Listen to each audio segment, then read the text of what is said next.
Olá, tudo bem? Está começando mais um Pode Ficar Podcast. Seja muito bem-vindo. Posso todas as coisas naquele que me fortalece. Oi, pastora Michele, tudo bem? Oi, tudo bem? Graças a Deus. Graças Oi, a Deus. gente, a paz do Senhor. Seja muito bem-vindo ao nosso 11º episódio Vai aqui crescendo. no Pode Ficar Podcast. É, coisa boa. Não para. Não vai parar, não. Em nome de Jesus, vamos que vamos caminhando e Ele vai dando força, e Ele vai ajudando, Ele vai sustentando. Isso. E você vai ficando conectado com a gente aqui, ouvindo, aproveitando esses testemunhos e o que Deus está falando através dessa ferramenta poderosa. É o Pode Ficar em todo o globo terrestre. Ó, a tristeza, o mal, o satangoso do inferno pode, a depressão, embora. a ansiedade, a angústia, a tristeza, ó. Vai embora. Agora embora. Você fica aqui com a gente. Tem sido um gente. tempo maravilhoso, um tempo de bênção. Isso. Ó, esse domingo nós tivemos ali um culto maravilhoso na MSBN Church Las Vegas. Lembrando você mais uma vez, nós estamos aqui nos Estados Unidos, num lugar lindo, maravilhoso, chamado Las Vegas, no estado de Nevada. E a MSBN Church ela é, né, a dona desse programa aqui, né? Nós estamos no canal da MSBN. E nesse domingo nós tivemos ali um culto maravilhoso de adoração ao nosso Deus. Foi bênção. O irmão Asbel, inclusive beijão pro Asbel, pra Silvinha. Ele levou ali uma palavra poderosa para a nossa vida. Nós tivemos ali um tempo de louvor também com o irmão Samuel e toda a equipe de louvor. A igreja estava ali, né, no momento de adoração. Foi algo poderoso que aconteceu ali no culto, não é verdade, pastora? Verdade, gente. Foi bênção demais. Deus estava ali presente. A presença dele era palpável, né? É verdade, como a gente é verdade. sempre costuma dizer. Não tem jeito, né? Quando a gente se reúne para buscar Deus, para adorar, não tem como ele não se fazer Claro presente. que não. Onde houverem 2 ou 3 reunidos no nome dele, ele se faz presente. Sim. Ali ele está. E ontem também, segunda-feira... Eita, ontem foi forte, hein? Ontem, gente, quem não foi ontem, perdeu. Porque o culto ontem já começou daquele jeito. Foi bênção. Foi bênção demais. Quebrando cadeias, né? Culto de libertação total. Total. Foi bênção pura e realmente, né? Teve aquele momento de libertação, de quebra das correntes, das maldições, né? Satanás saiu dali envergonhado, em nome de Jesus. Foi um tempo precioso. Ele ali. perdeu em todos os sentidos. Todas as cadeias que estavam ali fechadas. Como é que chama? O portão ali da cadeia, a porta da cadeia, né? Sim. Caiu em nome de Jesus. Pessoas também que estavam acorrentadas ali, as correntes foram quebradas em nome de Jesus. E mais ainda, pastor, olha como é bênção. No final ainda teve... É verdade. Ainda teve uma pessoa ali, uma irmãzinha que se converteu, aceitou Jesus. Então, por isso que eu digo, o diabo ele perdeu em todos os momentos naquele culto. Foi bênção demais. Foi poderoso. Foi poderoso. Então a gente quer aproveitar para te convidar. Segunda-feira tem mais um culto com o mesmo tema, dirigido pelas mulheres, quebrando as correntes. 4, né? Já foi 1, agora faltam apenas 3. Eu tenho certeza que vai passar assim, ó, bem rapidinho, porque esse culto está sendo bênção. Foi realmente que Deus colocou no nosso coração, né, para a gente estar ali fazendo esse culto, buscando a Ele e principalmente estar ali para tirar tudo aquilo que não é de Deus das nossas vidas. É verdade. E amanhã tem GEF, Grupo de Estudo Familiar. A gente se reúne para estudar a Palavra do Senhor. Nós terminamos o Antigo Testamento, né? Acabou. A gente fez a história de Jesus, a gente fez o Novo Testamento e terminamos agora o Velho Testamento. O Antigo Testamento. Então, assim, foi um tempo precioso, um panorama de toda a Bíblia, para que a gente possa ler a Bíblia com entendimento. Então, assim, foi algo precioso. Amanhã nós temos ali também um tema muito bacana, que é sobre a rotina cristã. Então, como o cristão deve viver diariamente, né, a sua rotina diária, quando ele acorda, quando ele toma café, quando ele ora pelas refeições, testemunho, vai ser poderoso, você não pode faltar, é um momento de ensino ali da nossa igreja. Você que mora aqui em Las Vegas, nos Estados Unidos, não perca. Todas as nossas informações estão onde, pastora? Estão lá no nosso Instagram. Isso. Você já pode seguir a gente lá, @MSBN Las Vegas. Também temos o Facebook, temos o TikTok também. Tudo lá, @MSBN Las Vegas. É só chegar e seguir a gente. É isso. E se você está aqui nos Estados Unidos, está aqui em Las Vegas principalmente, vai lá em mensagem lá né, e pede para inclusive ser adicionado no grupo do WhatsApp da igreja também, Sim. porque aí você acompanha tudo que acontece aqui na MSBN Church Las Vegas. Pastor, o que é MSBN? Ministério Semeadores de Boas Novas. Nós somos mais de 300 igrejas espalhadas pelo mundo. Estamos em todos os continentes. Então, irmãos, tem sido uma bênção que Deus tem feito aqui nesse lugar, que outrora era conhecido como a cidade do pecado, agora é conhecido como a cidade da graça, Amém. a cidade da salvação, Amém. onde as pessoas têm encontrado aqui o verdadeiro amor de Cristo. Se você está de passagem aqui em Las Vegas, vem visitar a MSBN Church Las Vegas, o endereço está nas nossas redes sociais. Pode chegar. Não é isso? É isso pode chegar mesmo. e pode ficar. E temos um convidado hoje, né? Temos. Parece que foi uma casadinha. Não é, eu acho que teve alguma coisa assim combinada. Ah, eu acho que foi.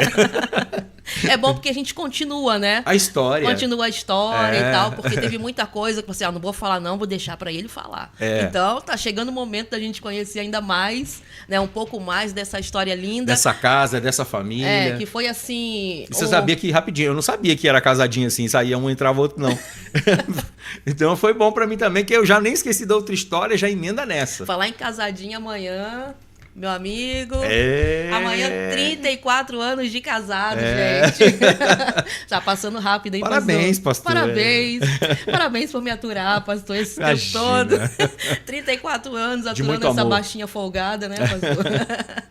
Mas vai ser bênção, hein, pastor? Vem mais Vai. 30 por aí. Amém. Em nome Não, de né? Jesus. Até que a morte nos separe. Amém. Não, Não né? separa, não, ficar juntinho lá no céu Amém, ainda. é isso, né? Uma aliança que Deus nos uniu aqui nessa terra, nesse propósito, e nós estamos juntos aí, firmes e fortes para a glória do Senhor.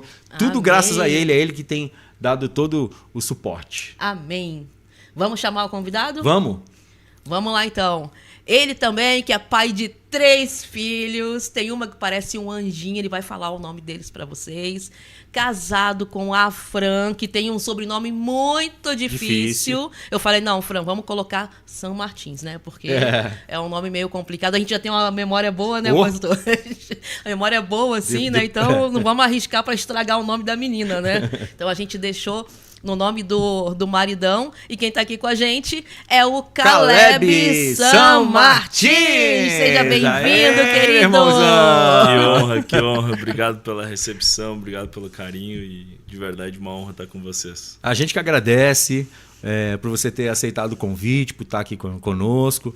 O Caleb, muito querido ali. A gente falou que ele é pai, né? Que ele é marido, mas ele também tem multifunções, o Caleb também. Marido, é filho. Músico, né? É empresário.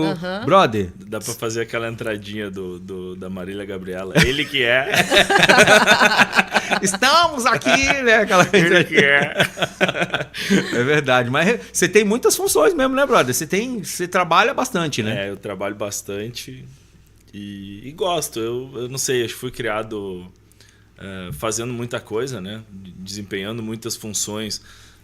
Primeiro em casa, né? Com a minha mãe, ela perdeu a mãe muito cedo, Sim. A minha avó. Então ela acho que tinha medo de morrer cedo. Então ela nos ensinou todas as funções muito cedo, né? Então limpar a casa, cozinhar, organizar roupa, tudo isso veio da minha mãe, né? Aquela Sim. coisa da preocupação de caso ela viesse a morrer, a gente não ficasse desamparado. Sim. E o meu pai tinha uma linha de trabalho muito forte, foi criado trabalhando desde muito cedo, então também nos colocou no trabalho muito cedo, nas coisas de casa, né? Então a gente tinha, por exemplo, tinha a escola, tinha as obrigações da escola, mas tinha, por exemplo, que pintar a grade, que limpar o pátio, que sempre tinha alguma coisa responsabilidades que de casa para ajudar que a ele. gente acabou desenvolvendo, tanto eu quanto meus irmãos, habilidades manuais, assim, de serviço, né, de trabalho. Então hoje o que a gente tiver que aprender a fazer, a gente aprende e já sai fazendo. Sim. E junto com isso também, por questão ministerial, né, de trabalho mesmo da igreja, a música, né? A música entrou muito cedo na minha vida, com o teclado ali, com 7 anos, piano, na verdade, na época. E aí depois disso, violão, e aí aquela coisa, o filho do pastor, ele é obrigado a aprender de tudo um pouquinho. Né? A gente nunca, na verdade, nunca fica bom em algo, porque tu é obrigado a tocar de tudo. Faltou alguém, vai pra lá. Então, acho que isso também gerou, né, quem eu sou hoje no serviço. Sim, sim. Ótimo. Meu irmão. Vamos continuar aqui então o papo que a gente estava falando sobre a década de 90 e sobre aquele movimento de tendas que estava acontecendo lá no Rio Grande, né? Contigo também, né? Exato, e aí, como é que estava lá? Então, e eu era pequeno, né? Falando de 96, 97, eu tinha 7 anos, 7, 8 anos. Então, eu fui imerso nesse ambiente. Então, assim, para mim, a cura era normal, né? Então a gente via literalmente assim, pessoas de cadeira de roda voltando a caminhar, pessoas que tinham um diagnóstico que eu nem sabia o que era, porque eu era criança, mas tá desenganado dos médicos, né? Às vezes com raio-x, com alguma coisa ali mostrando e tal, e as pessoas eram curadas. E o interessante é que tinham assim 3 protocolos, digamos, né, das reuniões de tendas, né? Que eram assim, no final, na oração de libertação, até lembrando da reunião, por exemplo, de segunda-feira. Então, assim, dentro do protocolo das reuniões de libertação, existia uma oração para as pessoas que queriam se libertar dos vícios, né?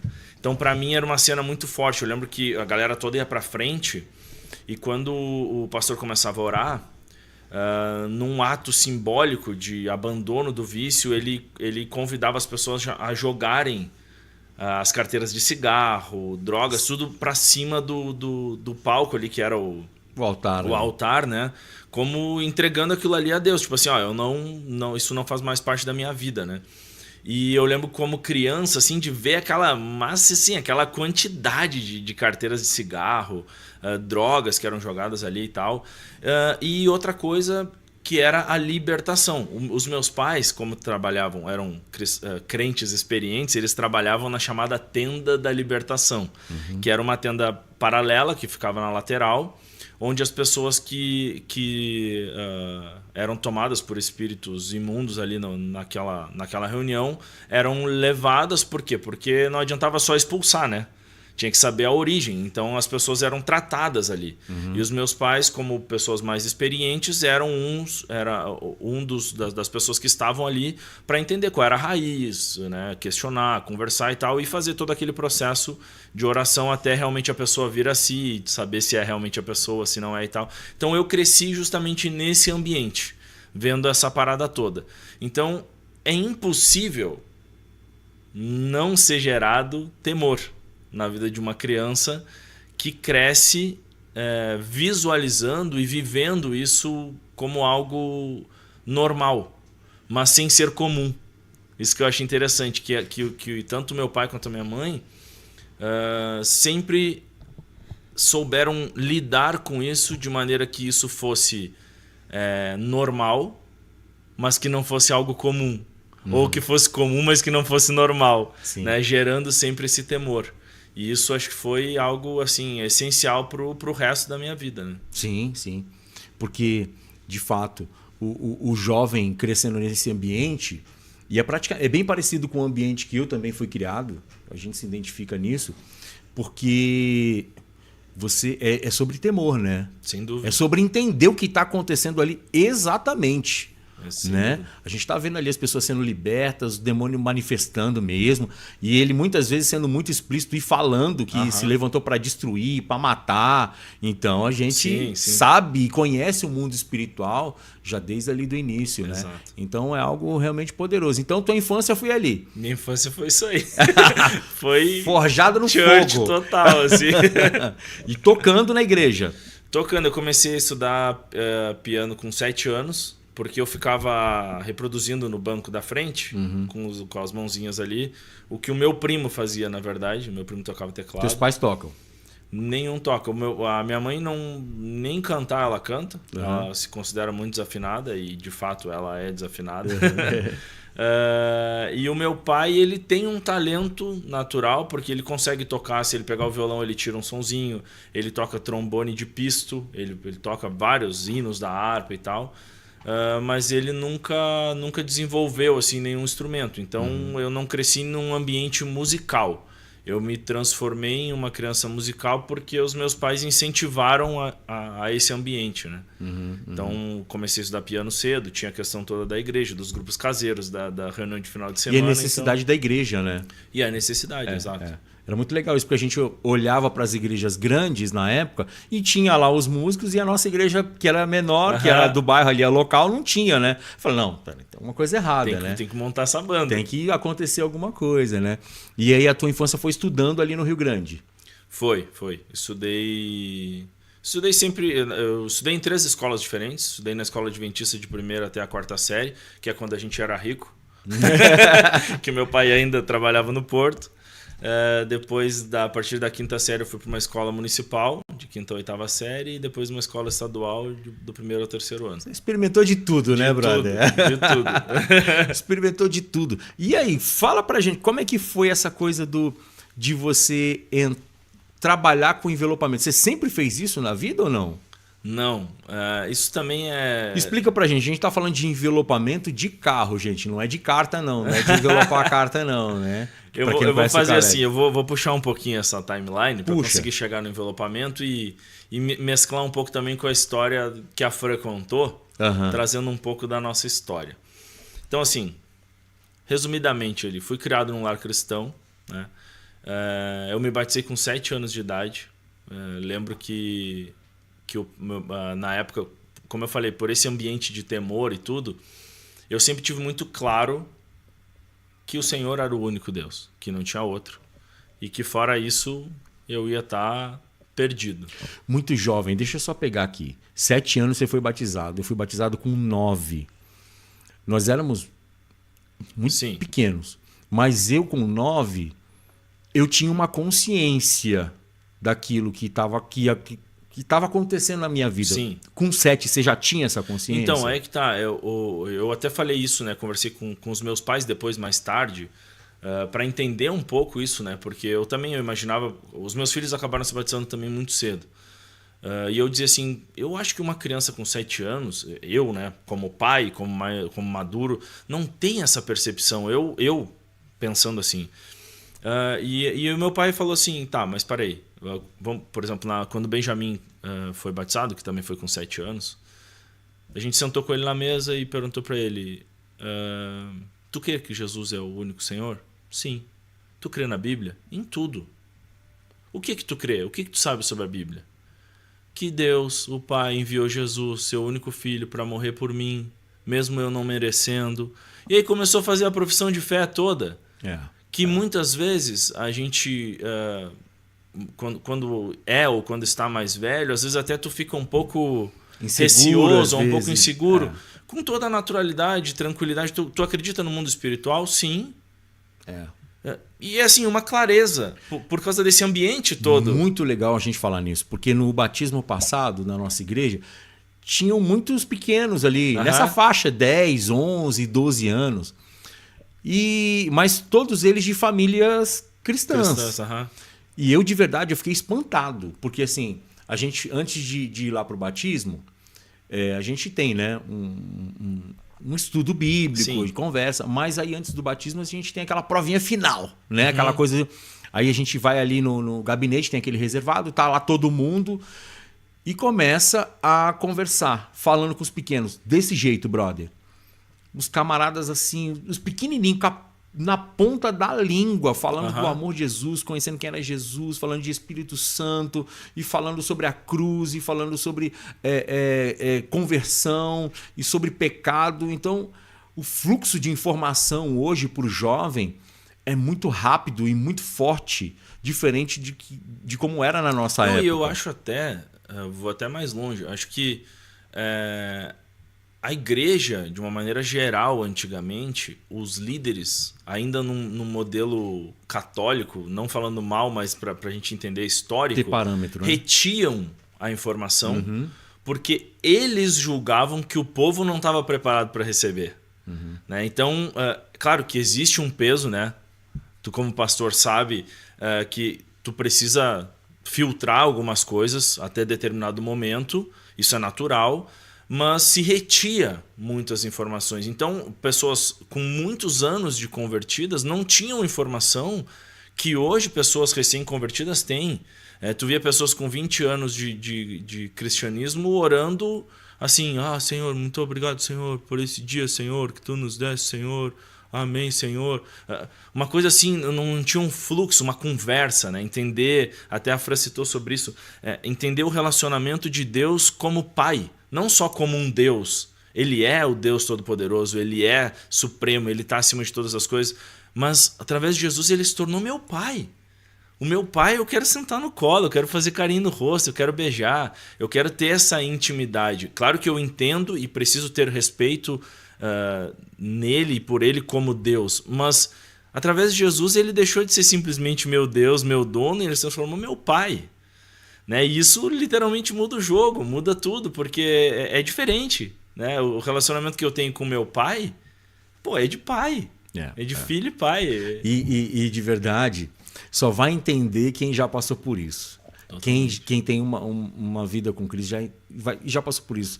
Assim, as maiores e melhores respostas que eu já tive de Deus foi naquele momento onde eu tive que ter aquela conversa franca com Deus. Assim, aquela coisa assim, pai, eu tô desesperado aqui, olha, o negócio tá feio, não consigo resolver. Às vezes e a maioria das vezes não foi nem aquele momento de... Né, que você dobra o joelho, faz aquela oração engessadinha, dirigindo, quadradinha. Tomando banho, no dia a dia, né? É verdade, Então falta de verdade, é isso mesmo. Essa intimidade, né? E os jovens aí estão nessa pega, viu, brother? Eles estão nessa pega total, assim, de intimidade com Deus. E a coisa, assim, o fluxo de informação para eles é aberto. Né? Hoje a gente vê coisa total. Né? Você comentou da Igreja Católica, eles retinham, né? Para poder ter poder, para impor medo sobre as pessoas. E isso... A palavra fala, conhecereis a verdade vos libertará. Se tu não conhece a verdade, não tem como tu ser livre ou liberto. Né? Então, tu pensa antigamente a Bíblia só em latim, só os líderes do alto clero que tinham acesso. Hoje a gente tem a Bíblia, hoje a gente pode ler a palavra. Né? E o Espírito Santo ministrar conosco, como a palavra diz, né? O Espírito que vai convencer do pecado, justiça, juízo. A gente pode fazer isso em casa, de boinha, de pijaminha, sentado, de bermuda, onde for, né? Lendo a palavra e ouvindo o Espírito Santo ministrar conosco. Antigamente, só os líderes que estudavam o latim podiam ler e interpretar da maneira como eles recebiam essa palavra, então era muito mais fácil a manipulação também, né? Sim. Hoje está ali a palavra, a gente tem o respaldo, o que é ministrado pelo pastor no domingo, a gente tem o respaldo da palavra, de o Espírito Santo falar no nosso coração ou não. Tá ali a palavra, né? Então realmente é outro nível de intimidade, de relacionamento e de conhecimento do Senhor. Eu te atrapalhei ali na tua linha de raciocínio, você estava falando justamente do batismo, né? Sim. E aí... Então, me batizei muito cedo, né? Voltando a... E por esse convencimento, né, que eu tinha de que Jesus era o Senhor. E muito legal que a gente foi criado num ambiente de zero religiosidade, mas de muito relacionamento. Os meus pais, eles tinham o hábito do jejum, na época também muito forte, nos anos 90, quando a apóstola Valnice Milhomens ensinava sobre o jejum, sobre cura interior, todas essas coisas, eles entraram de cabeça nisso. Então, para mim, o ambiente do jejum, a mãe fala, né, que eu não sabia nem falar direito ainda, fala, mãe, quero fazer jejume. Né? Então, isso foi gerado, esse desejo, né, pelo Senhor, pelas coisas do reino, não como uma religiosidade ou como uma moeda de troca, mas eu via a vida de Cristo nos meus pais. Então eu queria a vida de Cristo em mim. Assim como muito cedo eu queria casar, porque eu via neles um casamento que eu queria viver o que eles viviam. Eu queria ter comigo uma mulher, mesmo sem entender o que era o casamento quando criança, mas eu queria ter comigo uma mulher que eu pudesse abraçar, que ela pudesse sentar no meu colo, que eu pudesse ter filhos, que eu pudesse ter família, porque para mim o modelo deles de família era incrível. E não tinha por que eu não querer viver aquilo. Pelo contrário, era um desejo. Eu lembro de orar pela vinda de Jesus e pedir assim, Senhor, mas se puder, permite que eu me case e tenha filhos. Porque era tão grande esse desejo por formar uma família, porque eu tinha de fato um exemplo de família, que eu orava ao Senhor dizendo, mas assim, Se der para dar uma atrasadinha na vinda, eu quero. Maranata, ora vem Senhor Jesus. Mas se puder dar uma seguradinha para eu poder casar e ter filhos, pô, vai ser show de bola, né? Então isso tudo foi gerado em casa. Esse ambiente foi gerado, assim, né? E eu acho isso muito fantástico. A Fran falou aqui algumas coisas. E aí, continuando a história, né? Muito cedo eu me envolvi já no ministério, né? Na obra. E aí a gente fazia de tudo, porque o meu pai, quando foi ungido, ordenado pastor, ele tinha a aposentadoria dele. Então o trabalho dele foi sempre voluntário, ele nunca foi assalariado. Então eu cresci num ambiente onde o que era nosso, na verdade, não era nosso. E eu até costumo dizer isso, o pai está ouvindo.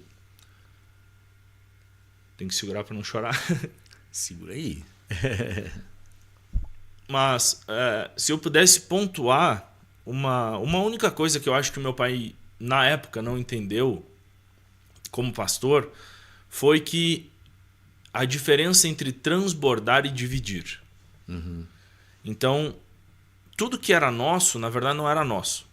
Era de todo mundo, era da igreja. Meu pai aprendeu, e na visão dele, na ótica dele, dividir era transbordar, era fazer o que Jesus mandou. Amar o próximo como a ti mesmo. Amar o próximo. Eu, na minha visão de hoje, eu entendo que eu preciso transbordar. Então, quando eu tenho um copo cheio e eu vou recebendo mais, eu vou transbordando. E as pessoas que estão ao meu redor, elas vão sendo impactadas por esse transbordo. Na ótica do meu pai, na época, quando o copo dele estava cheio, ele pegava o copo e dividia com alguém. Então, na verdade, ninguém ficava cheio. A gente também teve carências, para a gente também faltaram algumas coisas, porque o que a gente tinha, na verdade, a gente também compartilhava. Né? E eu falo literal, assim, desde a comida, a coberta, a roupa, tudo. Eu lembro de o pai e a mãe saírem de casa para atender um casal, por exemplo, e voltar assim com, tipo, a gente usou o dinheiro que tinha para comprar coisa para eles, não tinha gás, não tinha comida, não tinha nada, e agora a gente vai ter que segurar até o dia 15. Tipo, aí eu... Né? Ele absorvia. Eu pensava assim, tá, mas. E nós? Essa família não tem pai, cara? Os caras não trabalham? Como é que funciona, né? Sim. Mas assim, eu entendo que o Senhor sempre honrou eles, essa posição deles. Hoje, nós como filhos, todos estão bem, todos são prósperos, não só na família, mas financeiramente também. E é fruto. Eu tenho certeza que muito do que eu tenho hoje é fruto do plantio dos meus pais, não é. Talvez 50%, 40% seja do que eu produzi e muito fruto do que eles plantaram. Né? Mas então cresci nesse ambiente, aprendendo a doar, a me doar, trabalhando muito. A gente trabalhava muito na igreja, tanto no serviço físico, né, braçal, e aí eu brinco, né, quando alguém diz, como é que é? Oi, levita. Eu falei, eu já trabalhei como levita, eu sei como é que é. Não é só tocar, né? É lixar banco da igreja, é pintar parede, é limpar, é organizar, é o serviço de todo o cuidado do templo ou do prédio da igreja, né? E então assim, cresci nesse ambiente, gerando um temor ao Senhor, aprendendo a me doar e aprendendo muito sobre amor. Acho que os meus pais, se eu pudesse... resumir assim, o ministério deles é amor, é entrega total. Assim, né?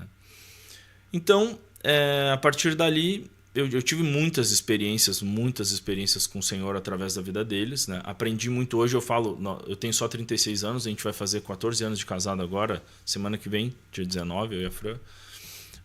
Mas eu não tenho só 14 anos de experiência de casamento. Eu tenho os meus 36 anos, eu tenho de experiência sobre casamento por causa dos meus pais. Né, por tudo que a gente aprendeu com eles cuidando, né, de muitas famílias, de muitas vidas, muitos filhos. E isso também gerou na gente um amor e um temor muito grande, né, pela paternidade, pela criação dos filhos, pelo casamento. E aí, entrei a minha adolescência, a gente teve um tempo, como a Fran usou o testemunho aqui, né, de que uma menina, que na verdade o nome dela é Monique, que era bem doidinha assim, ela falava sobre os jovens da igreja, né? Que os jovens da minha igreja se guardam e tal. Uhum. Então essa foi a nossa experiência. A gente cresceu, como a gente cresceu com o discipulado, a gente cresceu com esse temor muito forte. Então a gente entendia muito forte essa questão da sexualidade, né? Na época era o não ficar, né? não vou ficar com ninguém, não vai namorar ninguém na escola e coisa e tal. E o mais interessante é que nunca nos foi proibido isso. Isso sempre foi ensinado. Então, assim, o meu pai ele sempre ensinava com exemplos. Então, ele dizia assim, cara, eu casei com a tua mãe, ela foi a minha única mulher. Eu sou o único homem dela. Olha como é a nossa vida.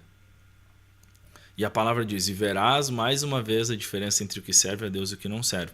E ele acabava usando exemplos de pessoas próximas, até para eu entender, não falando mal de ninguém, mas para eu entender. Então ele me dizia, olha essa pessoa, olha essa aqui, olha essa aqui. Olha o que aconteceu, fruto das escolhas. Né? E aí casamentos que não eram prósperos, filhos que já se separavam, que já casavam e separavam também, enfim, toda uma...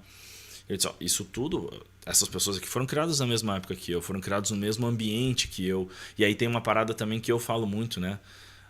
A Bíblia diz que seja Deus verdadeiro e todo homem mentiroso, né?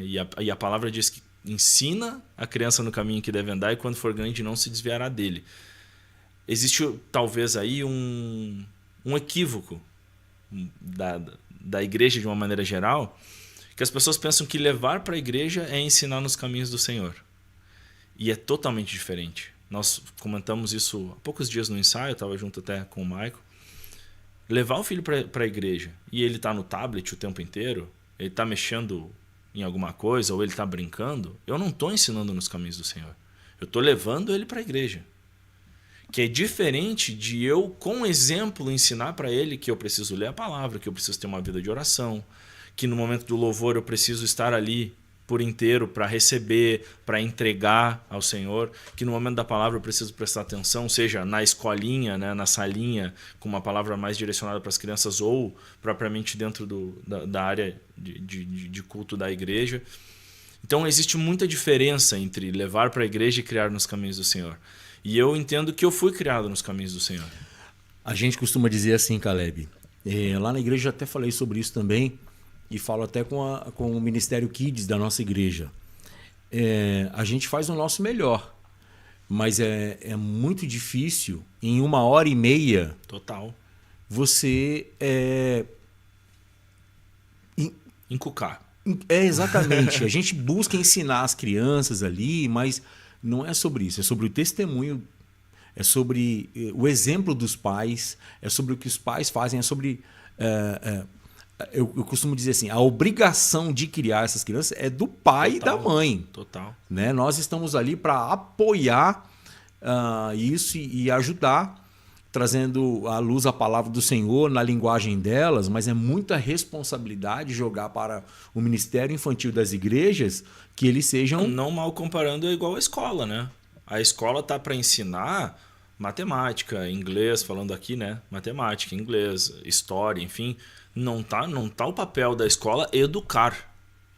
É a mesma coisa. A igreja está ali para ensinar algo específico, uma história específica. A gente vai estudar sobre Davi, vai falar, né, sobre Eliseu, sobre Elias, sobre Sansão.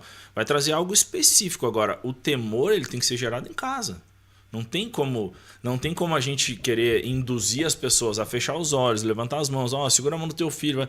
Aí tu vai passar o tempo inteiro dando comandos que, na verdade, precisam ser trazidos de casa, né? E esse culto, né, que a gente vai no domingo prestar ao Senhor, ele é mais um que deve ser prestado em casa. Né? A gente precisa ter como casal, como família, o nosso culto em casa também, para os nossos filhos terem esse contato com a palavra, para eles orarem, para eles, com as palavras deles, começarem a desenvolver É até mais fácil para os pais, porque ele vai usar uma linguagem para o filho dele, o que é usado ali dentro de casa, que é fácil. E criança é uma esponja, né, brother? Criança é uma esponjinha, então a mensagem que você, pai, mãe, está falando para ele ali, ele absorve com uma facilidade incrível.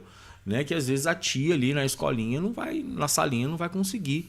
Da mesma maneira. Às vezes ele fica olhando sobre o que ela está falando, sobre o que é. Né? E em casa é o ambiente perfeito. Exato. Então, assim, a partir dessa questão da juventude, né, eu sempre me guardei no Senhor. Eu sempre falo isso. Nós vivíamos em santidade, em castidade ao Senhor, mas sem peso, sabe? Não era aquela coisa de, eu não posso, a minha igreja, a minha religião não permite. Não, foi uma decisão, porque nos foi ensinado qual era a consequência disso. Não quer dizer que eu não tive tentações, a Fran, inclusive, contou aqui. A Fran, para mim, foi a maior tentação na minha adolescência, porque era uma menina que eu gostava muito, né? Conheci ela no 3º ano do ensino médio, então eu já estava maiorzinho, né? Aquela coisa dos quase 17 anos ali. Eu sempre falo, né? Deus criou o homem para a mulher e a mulher para o homem, então chega uma certa idade, tu sente desejo pela pessoa, tu sente os hormônios desejo florados, de ter alguém perto, de poder tocar, de poder abraçar, de poder beijar, e isso está tudo certo, né? Só que existem consequências para tudo. E eu lembro de expor isso, né, para os meus amigos, que a gente tocava junto, então eu dizia, cara, eu preciso de oração, mano. Porque tinha dias que eu saía de casa decidido, né? Falei assim, hoje eu não tô nem aí. Hoje eu vou jogar tudo por água abaixo. Vou chegar, vou dar um beijão e vou curtir essa parada. Porque eu tinha vários amigos e outras pessoas que eu conhecia que eram cristãos que namoravam. Mas era contra aquilo que eu mesmo acreditava, porque eu sabia que com 16, 17 anos, eu não poderia levar adiante um relacionamento. O meu pai sempre dizia, cara, pensa comigo, não tem idade. Só que com 16, 17 anos o que vai acontecer é que vocês vão se defraudar, vocês vão cair no pecado sexual, porque vocês não vão aguentar, não tem cabeça para aguentar. Vocês vão o quê? Vão conseguir namorar por 2, 3 anos se guardando? Vai ser impossível.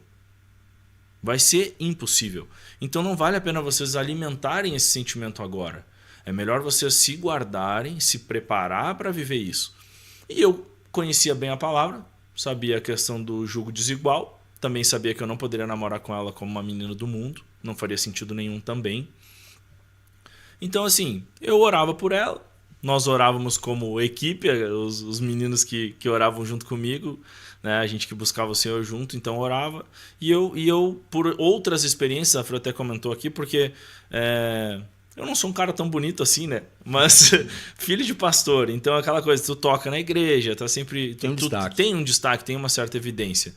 Então, meninas de outras igrejas que não tinham o mesmo sistema de ensino queriam namorar comigo, e outras meninas também da escola, ao redor e tal, até iam para a igreja porque imaginavam que, bom, eu sendo crente eu vou poder namorar com ele. E conhecendo também outros meninos que eram cristãos que não viviam essa vida, também imaginavam que isso poderia acontecer. Então eu com a Fran, como eu gostava muito dela, eu falei assim, cara, eu não vou dizer para ela que eu não vou namorar com ela porque eu sou cristão, porque isso não dá, porque essa idade... Porque ela vai acabar indo para a igreja, e aí daqui a pouco ela vai se decepcionar com alguma coisa, vai ser uma pessoa que vai se perder, que não vai e tal. Então eu não vou fazer isso. Hoje, claro, mais velho, me arrependo de não ter levado o amor de Cristo para ela naquela época, né? Mas também entendo que foi um posicionamento assim que eu respeitaria hoje, um jovenzinho, um garotão que tomou essa posição. E agora uma coisa que eu vejo, Caleb, é que a comunicação era muito boa na tua casa, né? O teu Sim. pai tinha uma comunicação muito aberta contigo e que você absorvia, né? Absorvia muito então, bem, né? O meu pai, ele nunca foi um cara de falar muito. O pai, ele sempre foi um cara muito pontual. Ele... porque ele não teve também isso do meu avô, né? Meu avô era um cara muito fechado. Muito fechado. Sexualidade, nem pensar. Eu, na verdade, fui conversar com meu pai sobre sexualidade e acho que depois que eu casei. Ah, entendi. A gente nunca falou sobre isso.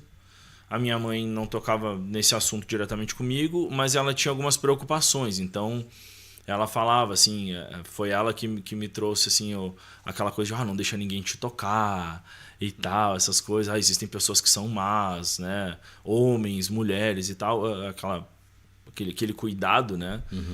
Mas nunca teve assim algo muito direto em relação a isso. Porém, com relação ao cuidado, não algo sexual diretamente, mas ao cuidado sobre os relacionamentos, né? O pai trazia alguns textos de provérbios, cuidado com a mulher adúltera. Às vezes eu não sabia nem o que era mulher adúltera, mas é mulher, deve ser prostituta, deve ser alguma coisa, não entendia bem o que era, mas entendia que aquilo ali podia me levar para o buraco. Era isso que eu dizia. Isso foi claro sempre, né? E eu lembro de uma palavra que eu recebi quando eu tinha, não sei se 12 ou 13 anos, que era voltada para a cura. algo sobre que o Senhor me usaria para curar as pessoas, enfim, né? O Senhor curaria as pessoas através da minha vida. E eu lembro que nos momentos de maior tentação, eu ouvia na minha mente, o Espírito Santo ministrava comigo, eu ouvia uma voz que falava assim: e colocarão a mão sobre os enfermos e eles ficarão curados. Era só isso que eu ouvia, nada mais, só isso. E eu colocava na balança. Então eu dizia assim: cara, vale a pena eu ir ali agora e tascar-lhe um beijão nela? Ou quantas pessoas podem ser transformadas por Deus através da minha vida porque eu não fiz essa parada? Pô, então, na verdade, eu vou abrir mão desse prazer aí, porque eu acho que dá mais prazer eu ver o Senhor me usando.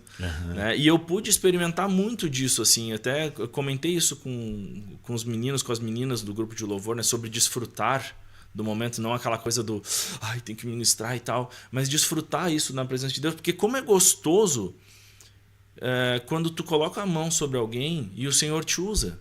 Quando uma pessoa é curada, quando uma pessoa é liberta, quando realmente flui, né, que a gente sente o Espírito Santo fluindo através do louvor, como isso é gostoso e prazeroso, não só para o nosso ego, para a gente, porque é bom, é gostoso, né? A gente sabe que não é por nós, que não é pelo nosso merecimento, é tudo pela graça e misericórdia de Deus, mas como é gostoso tu ser usado, né? E entender isso também, poder desfrutar desse prazer de ser ferramenta na mão do Senhor, de ser um instrumento bom ou afinado nas mãos do Senhor, como é gostoso isso, né?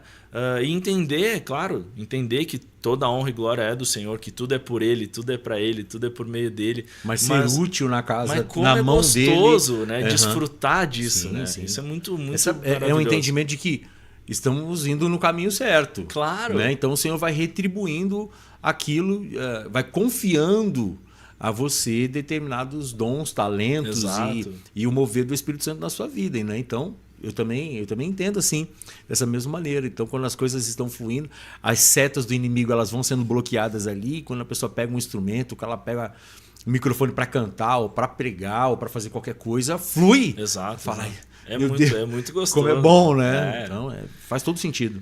E aí, assim, a minha experiência com a Fran, depois, né, que passou esse tempo, ela falou um pouco de como é que foi que a gente se reencontrou e tal. E eu lembro que na época eu era muito envolvido em vários ministérios assim de jovens, né? Porque nós, na nossa cidade, nós vivíamos a unidade, eu sempre falo isso. Nós não só pregávamos unidade do corpo, mas a gente vivia.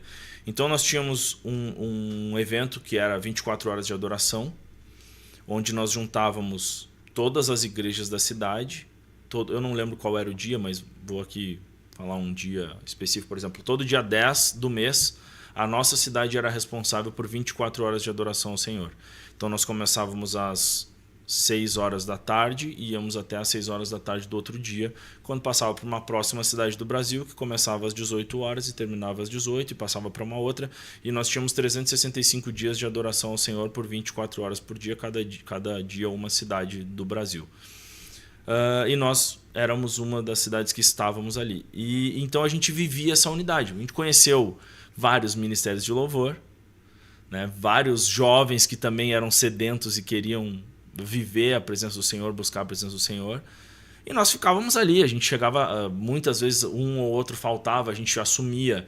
Então os dedos chegavam a ficar em carne viva de tocar, né? Então a gente tocava e aquela coisa, faltou um baterista. Quem vai ir? 2 ou 1? Bora. Faltou um baixista. Bora. Faltou um guitarrista. Vem alguém para cantar, para ajudar. E na madrugada era voz e violão por causa dos vizinhos, né? A questão toda do Brasil. E a gente tava lá, mano, sabe? Uma delícia, assim. E eu lembro que eu participava muito, tocava todos os dias da semana. Todos os dias. Então, no domingo nós tínhamos o nosso culto. Segunda-feira tinha reunião de jovens na Igreja do Brasil para Cristo. Na terça-feira nós tínhamos reunião de oração. Na quarta-feira era o meu dia de ensaio. Era o dia que nós nos reunimos para ensaiar. Quinta-feira nós tínhamos grupo caseiro. Sexta-feira tinha reunião de jovens. Sábado tinha reunião na igreja onde o meu tio é pastor também. A gente tocava lá, comunidade, que é a mesma do Semana WhatsApp. cheia. A semana cheia. Como diz o Thales no nome, era Jesus pra lá e Jesus pra cá. Não dá tempo de... Costumo dizer que no Brasil a gente era igrejeiro. Não dá tempo de mais nada. é Jesus. E cabe, e a gente conseguia fazer dar certo. Bom demais. É. E o que aconteceu? Eu reencontrei a Fran numa quarta-feira, que ela contou aqui.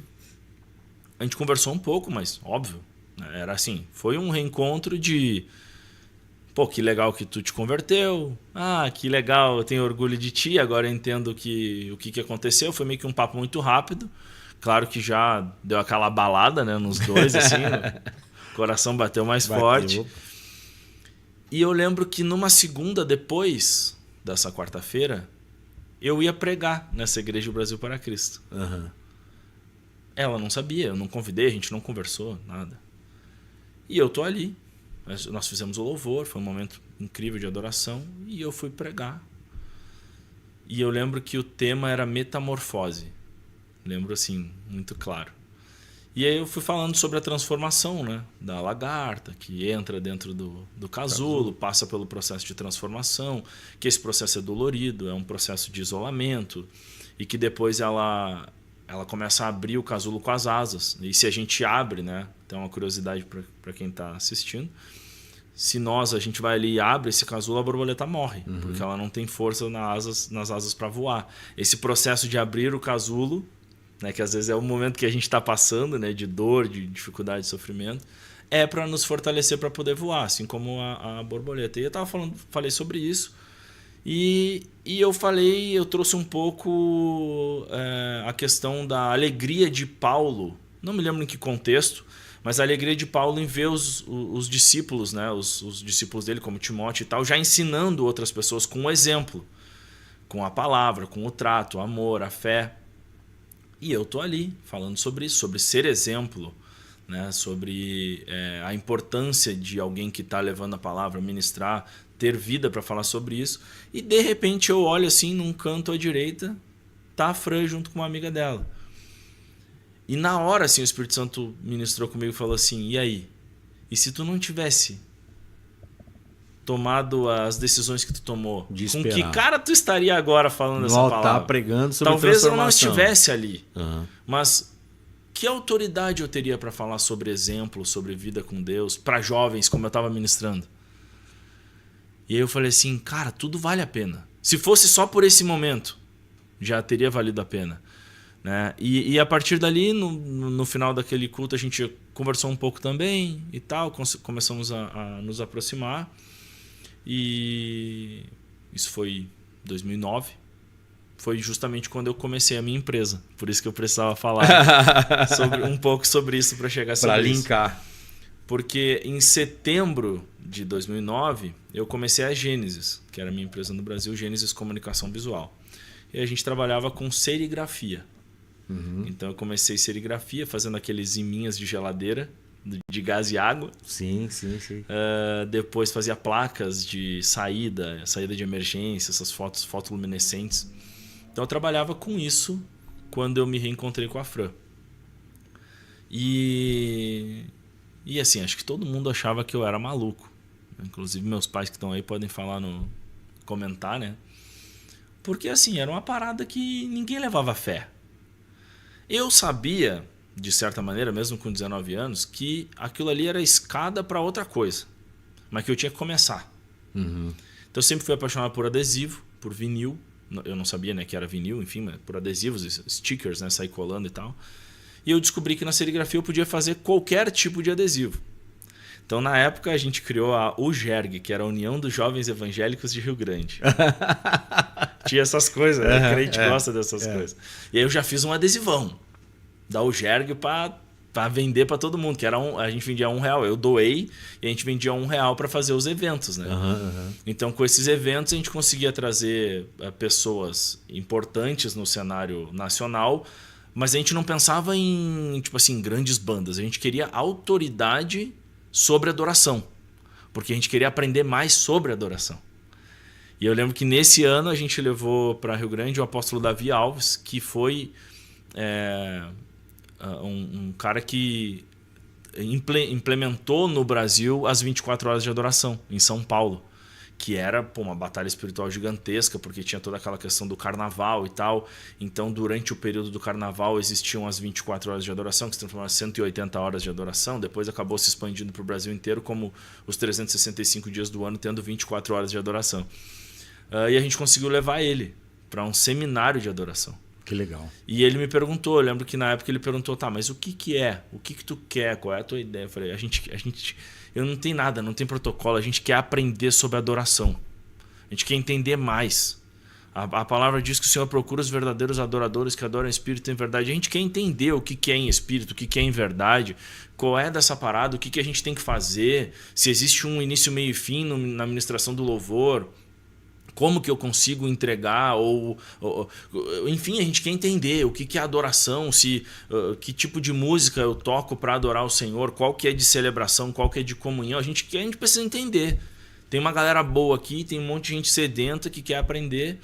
E ele ministrou sobre a gente e com a gente também sobre a adoração, foi um tempo incrível assim. Então o nosso relacionamento, meu e da Fran, também foi gerado nesse ambiente. Né, num ambiente de busca, de temor. E então assim, o Senhor nos guardou e quando a gente casou, a gente aprendeu tudo junto.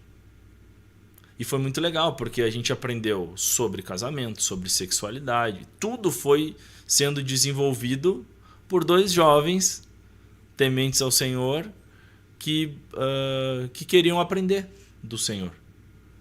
Então a gente foi desenvolvendo o nosso relacionamento de amizade, foi desenvolvendo a nossa sexualidade, o nosso matrimônio, a paternidade depois. Tudo foi sendo desenvolvido pelo Senhor em nós e através de nós. E a gente foi entendendo o que era, na verdade, essa aliança, o cordão de 3 dobras, o que era estar... A Fran citou, sobre isso, que quando ela decidiu ou escolheu casar comigo foi porque ela sabia que eu era temente ao Senhor. E isso, de fato, foi muito importante. Porque foi o Senhor esse temor ao Senhor que nos guardou em todo o tempo, que nos livrou. E eu ainda falo algo mais além. Né? A minha profissão, que no fim a empresa foi crescendo, e eu comecei a viajar muito. Comecei a ser reconhecido dentro do mundo do envelopamento, os campeonatos. Eu sou tricampeão brasileiro de envelopamento, fui campeão mundial ano passado aqui em Las Vegas, fui vice-campeão olímpico, né? Existe a Olimpíada de envelopamento.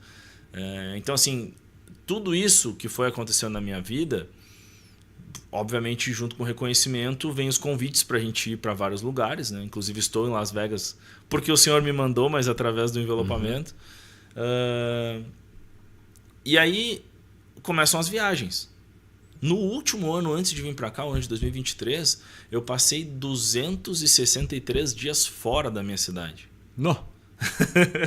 Então, assim, claro, entre idas e vindas, né? Não numa sequência de dias. Mas é muito tempo fora. E tu precisa ter uma aliança muito firme, muito forte, como casal, porque ela também, como esposa, ter essa segurança para não virar uma pessoa ciumenta ou uma pessoa que me perturba no meu trabalho. Né? Eu também, por ter confiança nela que está em casa e também estar tranquilo aonde eu estou. E então, assim, a palavra fala, né, que a esposa ela santifica o marido, né, com o próprio corpo, com as atitudes e tal. E a Fran sempre foi esse canal de santificação na minha vida. Ela nunca foi uma mulher de me perturbar, por exemplo, de me incomodar. Ai, faz videochamada, quero ver onde tu tá. Eu falava para ela, olha, eu tô em tal lugar aqui, eu não consigo te atender agora. Quando eu chegar no hotel, eu vou te ligar. Muitas vezes em fuso horário totalmente louco, né? E junto com isso, obviamente, que vinham os convites para o pecado, né? Mas uma coisa que eu sempre falo, quando tu tem esse temor ao Senhor e quando tu tem amor ao Senhor e à tua família, o pecado não tem o mesmo brilho. Né? Porque eu falo muito assim, tem gente que fala, mas tem dias que tu levanta com vontade de pecar. Cara, não sou melhor do que ninguém, mas eu não levanto com vontade de pecar. O pecado ele pode até bater na minha porta. Né? Assim como o texto fala, eu não posso impedir que um pássaro pouse na minha cabeça, mas eu posso impedir que ele faça ninho. Né? Então, assim, às vezes o pecado, a oportunidade surge. Isso sim. Tu tá num determinado ambiente, tu tá fazendo determinada coisa, aí a parada meio que aparece para ti. E aí, claro, entra o... Como a Fran também usou outro texto que eu acho muito interessante, né? Que fala, resistir ao diabo, ele fugirá de vós. Né? Mas ali diz que eu preciso ser temente ao Senhor. Teme ao Senhor, ama ao Senhor, resiste ao diabo e ele fugirá de vós. E também tem um outro texto que fala para que os desejos da mocidade, ele não manda resistir, ele manda fugir. E eu acho essa parada muito incrível, porque tu vê, por exemplo, a história de José, ele não resistiu, ele não ficou ali para a mulher de Potifar. Não, eu não quero nada contigo. Não é interessante. Não, ele fugiu, porque ele sabia se ele ficasse ali, ele iria cair. Porque existem coisas que tu não pode querer resistir. Tu precisa fugir. Né? Então, acho que tudo isso, toda essa... Volto a falar, né? Conhecereis a verdade e a verdade vos libertará. Tudo que a gente está falando, acho que é com embasamento bíblico. Tem coisas, e tiveram momentos na minha vida profissional, nas minhas viagens, em que eu precisei fugir de determinados ambientes. Porque eu entendi que se eu ficasse ali, eu iria pecar. Mesmo temente ao Senhor, mesmo amando a minha esposa, mesmo, sim, porque aquele ambiente ia me levar ao pecado. Né? E em outras situações, que não eram específicas de fugir, eu resisti. Mas eu resisti porque eu tinha uma esposa que estava orando por mim, uma mãe que estava orando por mim, porque tinha uma base. Né? Então é a importância da família e de a gente entender cada um o seu papel, né? Sem ser aquela coisa do o homem é o cabeça, é o que manda e cala a boca. Não é assim. A esposa é submissa e tem que fazer o que o marido manda. Também não é assim. A submissão é uma coisa, cabeça é outra, né? Assim, em relação a... E a gente entender cada um o seu papel e se ajudar, se suportar, né? Não no sentido de eu não suporto mais, mas de dar o suporte, como isso é importante e como isso nos torna mais fortes no Senhor, né? Meu irmão, é uma luta diária, é uma luta constante. O apóstolo Paulo vai dizer assim, aquilo que eu quero fazer, eu não faço. E aquilo que eu não quero fazer, isso eu faço. Então, é uma guerra constante, é uma guerra o tempo todo, meu irmão, tendo que fugir mesmo das ciladas do inimigo, das situações que se levantam contra a vida do crente, contra a vida das pessoas. E, de fato, não pode dar mole, não. É isso mesmo, tem que fugir. As pessoas... eu lembro da minha mãe, né? Minha mãe, ela falava assim... Não se importem, vão te chamar de covarde, vão te chamar de frouxo, vão falar tudo, não importa, você sabe quem você é em Cristo Jesus, mete o pé, vaza, né? Não fica lá. Porque, né, acontecem esses tipos de situações e eu entendo que, inclusive, para quem tem convicção do seu chamado e quem sabe exatamente quem é em Cristo, o diabo lança esse tipo de seta ou situações, ou para te colocar em confusão, ou vícios, ou coloca você em mesas. Então é necessário realmente estar atento e vigilante o tempo todo. Brother, você... Eu não sei na timeline aí como é que tá, mas eu estou te acompanhando, estou entendendo perfeitamente. Mas você passou um tempo também acamado, né? Você teve um acidente grave... Sim. E que é um testemunho assim gigantesco na tua vida, né? Porque você ficou muito tempo com, eu não sei o nome, com a perna ali machucada e de cama. Como é que aconteceu esse acidente? Essa história é muito legal e ela complementa também um pouco do que eu falei, né? Porque imagina, eu fiz questão de contar um pouco das outras coisas, porque assim, imagina para um jovem cristão que se guardou, que buscava viver em santidade, que era Jesus para lá, Jesus para cá. De repente eu conheci a mulher da minha vida, que era a Fran. Um namoro guiado pelos nossos pastores, pelo Senhor, no temor. Tudo que foi mandado fazer, a gente estava fazendo, obedecendo. E aí nós decidimos que íamos casar. Então marcamos a data do nosso casamento para maio de 2011. Começamos a construir nossa casa, né? A minha empresa já estava rolando bem, graças a Deus. E assim, né? Aquela coisa. O pai sempre dizia que eu sempre fui muito precoce, né? Então eu estava já voando, assim. E, de repente, no dia 29 de março de 2011, eu sofri um acidente de moto. Muito grave. Estava indo buscar a Fran no trabalho. E um carro atravessou o sinal vermelho e me bateu. E eu lembro, assim, a cena do acidente que eu lembro era preto e azul, que na verdade eu estava girando, então era o asfalto e o céu. E eu senti como que uma mão, assim, na verdade o sentimento era como se fosse um colchão, assim, que tivesse me segurado e me largado no chão. E eu caí num vão de 1 metro que tinha entre um trailer de lanche que tinha, um food truck, e uma antena de alta tensão. Tinha um espacinho assim de 1 metro. Eu caí ali, naquele meio. O carro me arrastou por mais ou menos 60 metros. A minha moto entrou embaixo do carro. Não era um carro, era um Chevette. Uhum. E aí o carro ficou só nas rodas de trás e foi levando. Subiu um canteirinho que tinha, assim, uma calçada, e foi, lavrou tudo. Enfim, quando eu me dei por conta ali, tentei levantar umas 2, 3 vezes, e aí chegou um cara que eu até hoje acredito ser um anjo enviado do Senhor, porque eu nunca mais vi, falei, enfim. Ele chegou, segurou o meu capacete assim e falou assim: cara, preciso que tu fique parado, tô aqui contigo. Eu sou socorrista e eu vou ficar contigo aqui até chegar o SAMU. Tu sabe o que aconteceu? Aí eu fiquei assim, até onde eu tava, mas não sabia o que tinha acontecido. Falou, ó, eu disse não. Eu disse, um carro bateu em ti e tal. Eu lembro da minha resposta foi, pô, por que os caras fazem isso? E aí ele falou assim, tu sabe onde tu tá? Eu falei assim, eu tô na Buarque de Macedo, sabia o nome da rua. Uhum. Ele falou assim, isso aí e tal. Cara, fica tranquilo. E aí eu falei, tá, mas a gente tinha muito amigo, né? Eu tinha amigos médicos. A Monique, por exemplo, trabalhava com enfermagem. Tinha outras pessoas que... E aí eu falei, cara, eu preciso saber o que aconteceu. Quebrou minha perna? Ele deu um bisu assim e falou, quebrou. Eu já tinha amigos que tinham sofrido acidente de moto. Eu falei, assim, em cima ou abaixo do joelho? Ele falou assim, mano, parece 2 lugares abaixo do joelho. Aí eu já pensei, tá bom, vamos botar aqueles ferros na perna, vou ficar uns 2 anos mais ou menos, depois vida normal e tá tudo bem. Assim, fração de segundos ali no chão. Só que aí eu comecei a sentir muito frio, que eu até então não sabia que era por causa da fratura, né? Frio e sede. E aí eu comecei a ficar preocupado.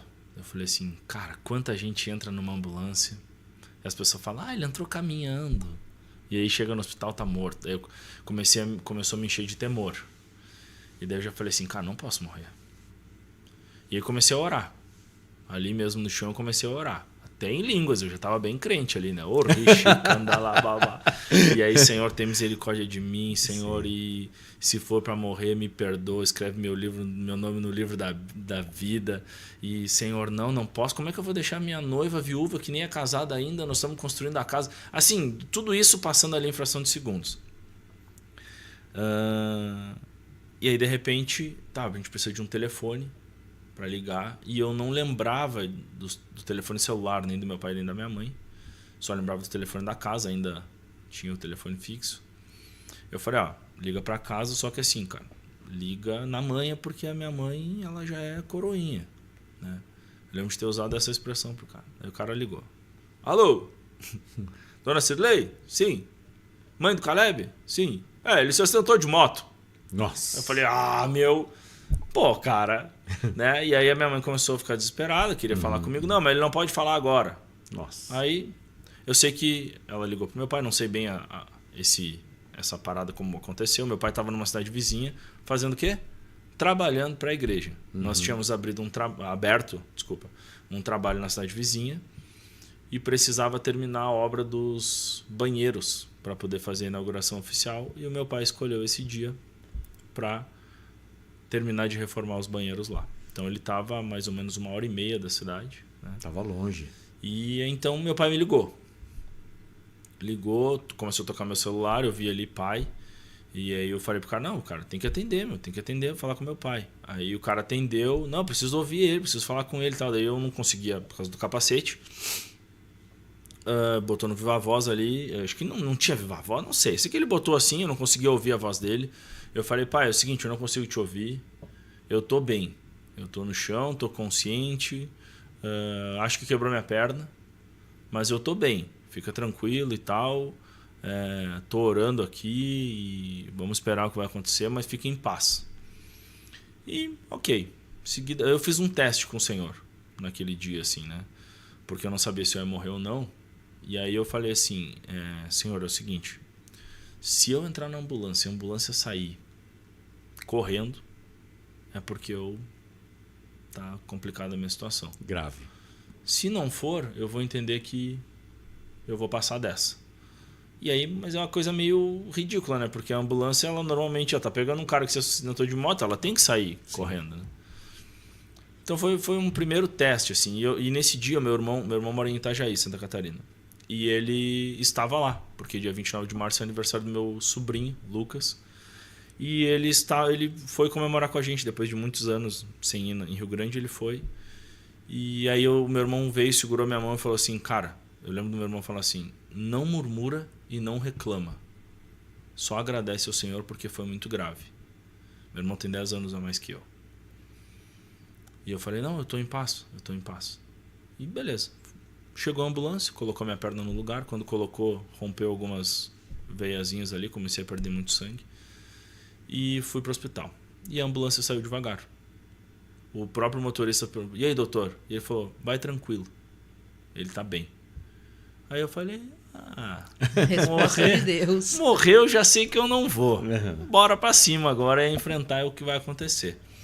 Então, assim, não dá pra falar tudo, porque seria uma hora só pra falar sobre o acidente, sobre as cirurgias.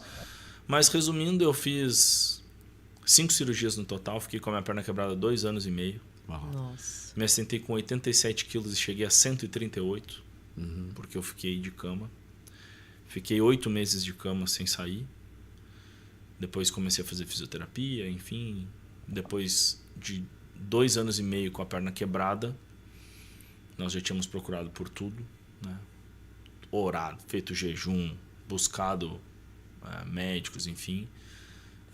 A minha história chegou em Brasília, que era onde era a sede da igreja que nós congregávamos no Brasil, que era em Segec, a igreja da Apóstola Valnice. E aí, numa convenção de pastores, a Apóstola Valnice foi contar a história de um filho de um pastor que havia sofrido um acidente de moto, que precisava fazer uma cirurgia e que ela gostaria de contar com a ajuda dos irmãos.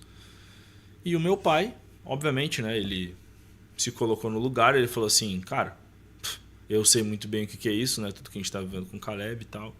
E aí ele levantou a mão entregando uma oferta para essa família. E aí um outro, eu dou 1.000, eu dou 500, eu dou 100, eu dou 1.000 e tal. E na época, a cirurgia que eu precisava fazer custava 15 mil reais, que era muito dinheiro, né? E eu sei que fecharam ali o valor da oferta e de repente falaram, pastor Eliseu, essa oferta é para vocês. E ele não sabia que era para ele. Uau. Então, assim, imagina a cena, né? Uau. E eu e a Fran, nós estávamos em Rio Grande, já éramos casados. E com muito sofrimento, né? Porque... E mesmo você casou, então, porque você não estava casado. Quebrada. Casou com a perna quebrada. Entrei no salão, porque a gente não casou na igreja, fez a festa e o religioso no mesmo local. Eu tinha uma haste intramedular, que a grosso modo é uma haste de titânio que coloca pelo tutano do osso. Quebrei o osso da canela. Então colocava essa haste intramedular, 2 parafusos em cima, 2 embaixo, e o teu osso se transformava naquela haste de titânio. Só que no erro médico, ao invés deles aproximarem o osso, ele ficou com um distanciamento. Então, como eu caminhava, o osso fazia assim. E ele se movia para frente e para trás. Então, 2 anos e meio, minha perna continuou quebrada. Então, eu entrei, na época já aqui, né? Mancando. E ok, então a gente estava um sofrimento, assim, né? Porque eu era muito novo quando me assentei, já estava com 23 anos, quase aí, 23 anos, indo para 24. Minha perna continuava quebrada. eu engordando cada vez mais. Então, assim, dificuldade pro trabalho, para tudo, né? Enfim. E a gente recém-casado.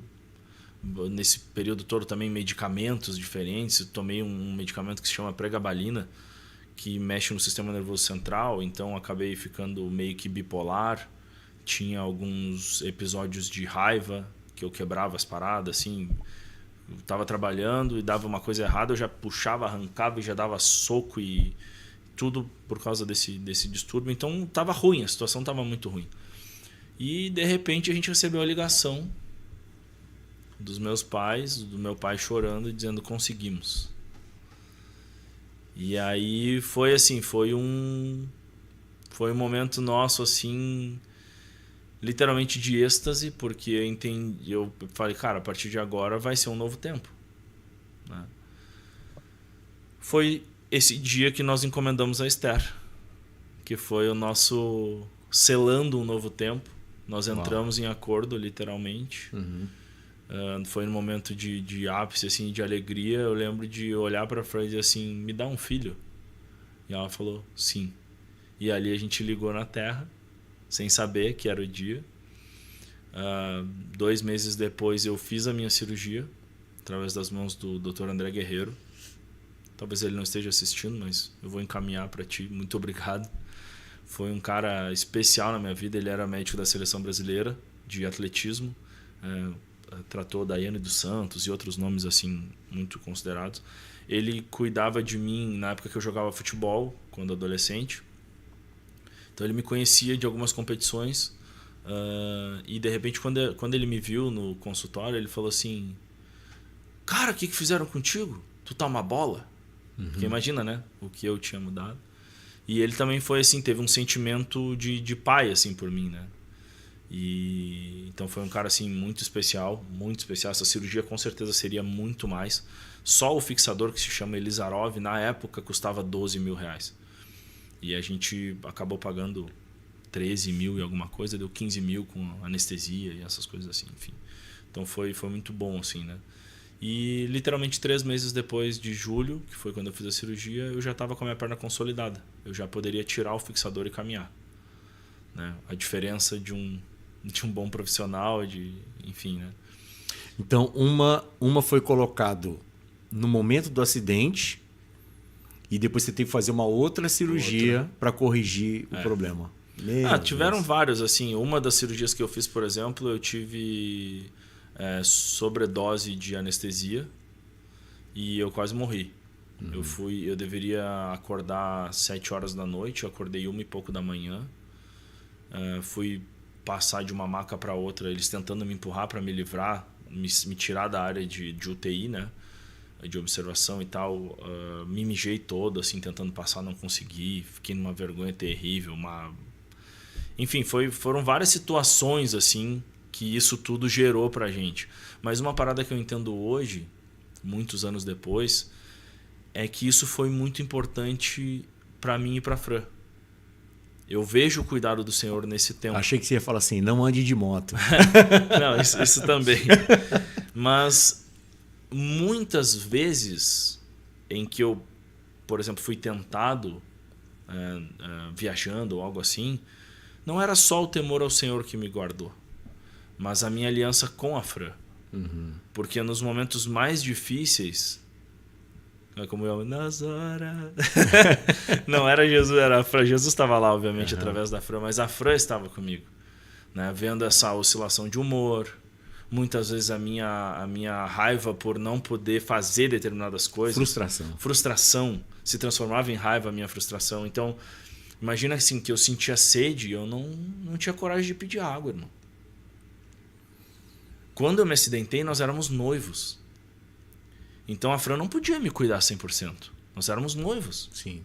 Então quem tinha que me cuidar eram os meus pais. Meu pai me dava banho. Então, para mim, aquilo era terrível. O meu sentimento... A mãe, eu lembro até hoje, ela levou um sininho para a beira da minha cama e ela falou assim: quando tu precisar de alguma coisa, toca o sininho.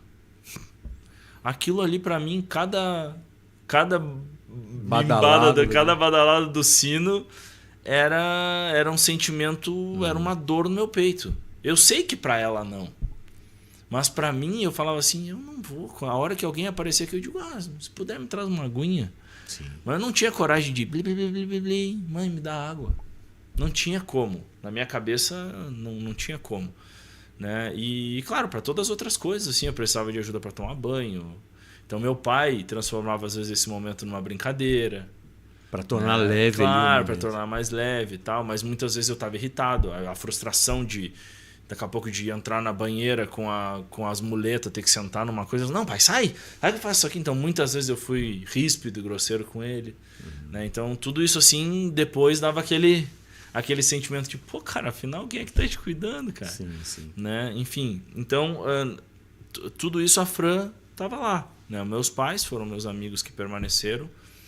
A Fran... E um amigo também muito especial, que eu não posso deixar de citar aqui, que é o Jefferson Goulart, que eu chamo ele de Taga, né? Ele é o Tagarela. Hoje ele trabalha no comando da Brigada Militar, da Polícia Militar no Rio Grande do Sul, capitão da polícia, um cara especial, assim, um amigo. Esse é os que a Bíblia fala que é mais chegado que um irmão. É um cara muito especial para mim. Foi amigo, assim, de ir lá tocar violão comigo, de ir lá... Às vezes no período da tarde, quando eu estava lá sozinho, ir lá conversar, ler comigo. Às vezes só assistir um jogo, enfim. Meu irmão também foi muito especial. Me presenteou com um computador ainda no hospital, porque eu precisava trabalhar. Então eu tinha que trabalhar com Corel, terminar de fechar arquivo, cobrar cliente. Meu irmão foi lá, comprou um computador, me levou um notebook pro hospital. Então eu estava lá no hospital ainda, a perninha para cima, e eu aqui já desenhando e tal. Então, assim, o Senhor cuidou de nós em todo o tempo, mesmo passando por isso. E a oferta, né, para que a gente pudesse fazer a cirurgia foi mais uma prova de amor do Senhor, né? E do cuidado, né? Do cuidado através dos irmãos também para a nossa vida. Eu vejo na tua vida, que no início, né, você estava falando sobre a necessidade de transbordar. Mas Deus sempre teve um cuidado, né? É aquela coisa do necessário. Deus vai dando, vai suprindo, né? Dando o necessário para que você fosse tocando. É o que eu digo, não foi eu que plantei. Isso eu colhi algo que os meus pais plantaram, né? Porque aprendi com eles a ofertar, aprendi com eles a ter a mão aberta. E quando eu precisei... Foi colheita que eles haviam plantado. Sim, né? Sim. Eu estou falando necessário, mas acho que a palavra mais coerente para isso talvez seja Deus vai dando... Suficiente. Necessário. O necessário, Acho que talvez acho que o Senhor, ele supre todas as coisas. Eu costumo orar, eu tenho uma oração meio clichêzona assim, na hora do alimento com as crianças, que eu falo, Senhor, obrigado pela bênção da provisão, porque tu nos dás aquilo que precisamos e além do que precisamos. Né? Porque hoje a gente não tem só o necessário. Então, assim, se tem ali a coquinha, não é necessário, é além. Né? Se tem uma sobremesa, não é necessário, é além. Então, se tem uma carne boa, é além, não é necessário. Eu preciso... Né? O corpo não precisa de tudo aquilo. Então, se tem uma amêndoa, uma coisinha que a gente gosta, é tão gostoso, é além. Né? Então, eu acho que sim, existe o tempo da provisão, que é o que eu preciso para aquele momento. Né? A Bíblia traz vários exemplos sobre isso, inclusive o povo de Israel. Né? O maná é para hoje, meu amigo. Não pega para hoje para amanhã que vai estragar. Então, acho que existe na nossa vida o tempo da provisão e existe também o tempo como a terra prometida, que é de encher os celeiros, transbordar, multiplicar. Acho que isso faz parte da vida do cristão. Se não está acontecendo, tá errado. É por algum momento, se por algum motivo. O tempo todo. Né? Se estamos na luta, estamos na batalha, estamos na guerra. Pô, mas para aí. Para existir paz, existe guerra, mas tem que passar desse período aí. Não dá para ficar só nisso, né? Exato. É cíclico a parada. Acho que o Senhor ele nos ensina sobre isso através da palavra. Né? Se existe o plantar e colher, se não existisse o colher, o Senhor ia dizer, olha, vocês precisam viver plantando.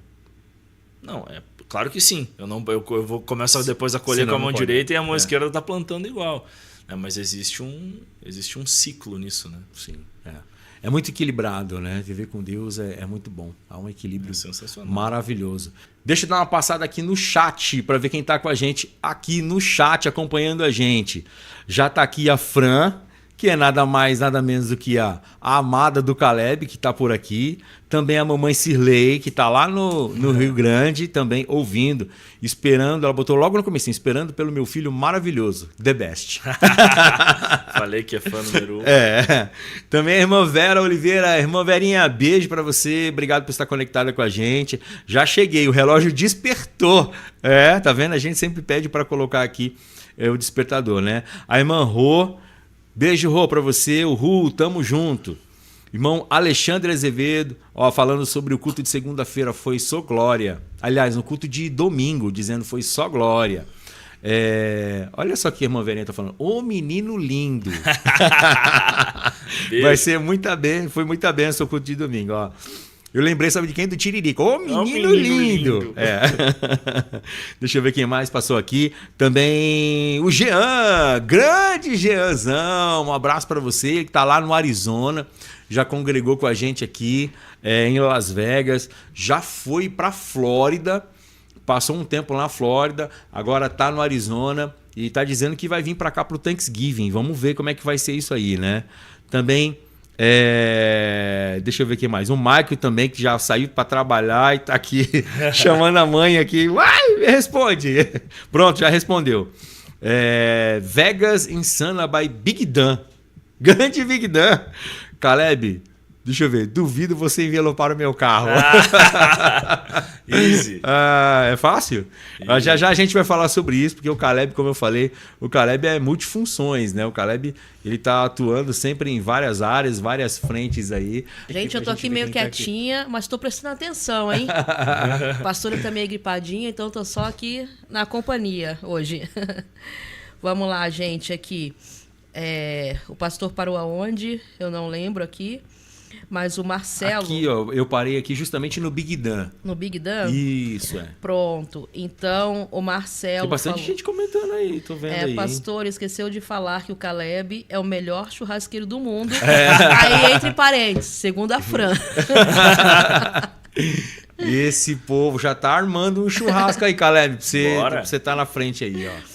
E a Fran já respondeu logo. Se vocês são que nem Tomé, que precisam ver pra crer, bora ver então. Aí a Fran já respondeu, Marcelo, exatamente, ele é. Olha aí, ó. Coisa boa. Tá muito bom, o pessoal tá conversando aqui. A Cirlei aqui disse, acreditávamos, muito trabalhador e responsável, acho que foi devido à parte da tua empresa, né? Que você falou que trabalhou bastante. Falou que sempre trabalhou muito, nunca parou. Foi muito sofrimento, só Jesus. E a Verinha aqui encerrou dizendo, torna a repetir, você é lindo, que Deus te abençoe infinitamente, amado irmão. Coisa boa. Os nossos irmãos são muito amáveis. Pensa num povo querido, né? Então, um povo abençoado. O povo da MSBN Church de Las Vegas. Porque para achar o Caleb bonito, meu irmão, só muito amor. Tô brincando, irmão.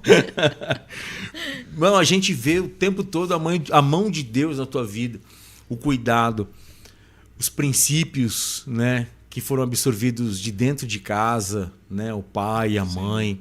E a gente vê isso transbordando, porque os filhos também já vêm também. Aliás, essa galerinha que vem é uma galera diferenciada, né? Sim. Essa turminha que vem aí é uma galera diferenciada, uma meninada aí que eu tenho certeza que vai chegar fazendo aí, quando for o tempo deles, meu irmão. Eles são tudo quietinho. A gente está muito enganado com esses jovens de hoje, né? Eles estão tudo quietinho, tudo na deles, ele é celularzinho, meu irmão. Quando Deus der o despertamento para essa galera, a gente vai ficar assim, ó, de boca aberta. Porque assim, a gente vai ver, eu oro por isso, profetizo sobre isso e creio que vai acontecer. Amém. Isso, porque eles vão vir assim com mensagens poderosas. Eles vão vir assim porque eles têm ferramentas poderosas na mão e eles dominam tecnologia, sabe? A parte administrativa da igreja, a parte de organização da igreja vai ser algo tremendo, brother, que vai acontecer quando eles estiverem ali na frente ali. Você sabe por quê? Há uma evolução constante. Por exemplo, na nossa geração, Caleb, a gente viu a igreja ali dos nossos pais e a gente via as necessidades ali. E o que está acontecendo na igreja de hoje é fruto... É a nossa geração. Somos nós que estamos hoje no altar pregando, que repaginaram assim os templos. Sim. E vamos falar a verdade, irmãos. Tem muita gente criticando a igreja aí, mas graças a Deus as igrejas estão cheias, estão lotadas. Eu estou espantado com o que Deus tem feito ali no Brasil, brother. Os cultos assim, 10 mil pessoas, 5 mil pessoas, os templos gigantes. 2, 3 cultos durante o domingo. Loucura o que Deus tem feito. Então, assim, tem muita gente criticando, tem muita gente falando, mas Deus nunca perde o controle. Ele nunca perdeu o controle, não. Ele sabe exatamente o que está fazendo, meu irmão. E eu creio exatamente nisso. E eu creio que essa próxima geração que vai chegar, eles vão chegar fazendo um barulho, meu irmão. Porque, assim, eles não têm medo também, eles são tudo quietinho. Mas quando é para falar, você já reparou? Deixa eu falar não, meu irmão, que ele chega na lata mesmo e vai falar de Jesus sem medo, com propriedade, posicionados. Então, assim, vai ser algo que eu quero estar vivo para ver o que vai acontecer em nome de Jesus e nós veremos, né? Se Jesus não voltar. Se ele voltar, eu prefiro estar lá com ele. Prefiro estar lá no céuzão com ele, lá do lado dele, né? Mas vai ser assim algo maravilhoso, porque a gente já vê a mão de Deus em tudo. Em tudo, então vai ser poderoso. Irmãozão, e aí? Chegou em Vegas, estamos agora, né, nesse estágio da tua vida aqui, nesse ponto, e aí eu vejo assim que o Senhor continua cuidando de vocês, da tua casa, do ministério, do chamado. Você está ali no altar, está tocando ali, volta e meia está ministrando sobre a vida de jovens. Volta e meia você tem possibilidade de estar falando ali com os jovens, ou levando uma palavra, ou pregando. E vai administrando também com o teu trabalho aqui em Vegas também, que é loucura, né? Assim, então você tem projetos aí no YouTube, acabou de sair do SEMA, que é o maior evento do mundo sobre envelopamento. Como é que foi o resultado falando nisso? Então, agora já me arrepiei todo. A gente tem visto a mão do Senhor. Não tem como... É o que eu falei, a minha caminhada, ela não tem como desvincular do reino. É impossível, não tem como. Então, a gente veio para cá, obviamente por um convite de trabalho, mas com uma decisão de vir, e eu lembro de ter usado essa expressão, porque foi isso que o Senhor me ensinou no nosso coração, servir e ser servido. Porque às vezes a gente, principalmente quem está muito acostumado a estar à frente de alguma coisa, né? A gente só quer servir. E o que o Senhor trouxe para nós foi essa palavra. A gente veio de lá com essa palavra, de que nós iríamos servir e ser servidos também. Então, aprender a receber de outras pessoas, né? Aprender a receber de outros líderes, aprender a respeitar. E a gente começou a fazer justamente essa oração. Porque nós não tínhamos amor por vocês, né? A não ser o amor de Cristo mesmo. Então eu comecei a orar: Senhor, me ensina a amar os meus pastores. Me ensina a amar a igreja onde eu estou sendo plantado agora. Me ensina a amar esse país. Eu nunca gostei dos Estados Unidos. Eu nunca planejei, eu nunca falei assim, eu quero viver na América. Não, nunca. Eu amo a minha cidade. Agora já amo bastante aqui. Mas assim, sempre amei a minha cidade, o Rio Grande do Sul, o Brasil. Nunca pensei em sair de lá. Mas as coisas foram acontecendo nos últimos anos, né? Nos últimos 5 anos meus, antes de vir para cá, eu passei por 19 países. Conheci muita coisa, tive muitas propostas. E algumas começaram a balançar a ponto de que quando eu pensei que eu poderia sair da minha cidade para ir para outro lugar, eu pensei, bom, se eu vou sair, então eu vou ir para o melhor. E o melhor em termos de oportunidade de vida é os Estados Unidos, é a América. Então eu falei, bom, se é para sair, então não tinha nem informação. Vamos ver como é que funciona, como é que eu busco documentação, como é que eu chego de maneira legal, como é que funciona essa parada, quanto custa. E confesso que a gente não tinha a menor ideia mesmo. Mas a gente foi, começou a procurar, entramos com documentação, fechamos advogado, enfim. E a gente chegou aqui e não foi o que a gente havia planejado, né, em termos de trabalho principalmente. Com a igreja, sim, nós chegamos numa sexta, domingo nós já estávamos no culto. No outro domingo nós estávamos sendo apresentados como membros da igreja. E o que a Fran citou aqui foi muito importante, porque nós sim fomos recebidos por uma família, né? O amor dos irmãos foi algo que foi especial para nós, né? E eu sou um cara, eu sou beijoqueiro, né? Eu beijo, abraço e não tem. Para mim, a paz do Senhor sem o ósculo santo tá faltando uma parada. Então eu já fico meio assim, se o cara só me dá a paz do Senhor, eu já fico assim, pô, maninho, e aí? Tá faltando. Cara frio, Vem cá né? dar um abraço, maluco. Né? Então eu fui aos poucos, né, introduzindo o que era o meu hábito, respeitando algumas mulheres não só davam a mão, ok, não dá a mão por enquanto. Quando eu vi o marido dela já, vem cá. Né? E aí a gente foi aos poucos criando essa intimidade, esse carinho, transmitindo isso também, né? Que eu acho que é muito importante, que é parte do amor de Cristo através da nossa vida, né? Não só para a nossa vida. E a gente se sentiu literalmente em casa, a gente foi servido, né, por vários irmãos, nos emprestaram carro para ir para o culto, outros foram, né, vocês foram buscar a Fran, as crianças, não sei se foi para vacina, para alguma parada assim, nos serviram em relação a isso. O Marcelão lá com às vezes, Caleb, seguinte, mano, tô aqui com 15 marmita, quer pegar aí?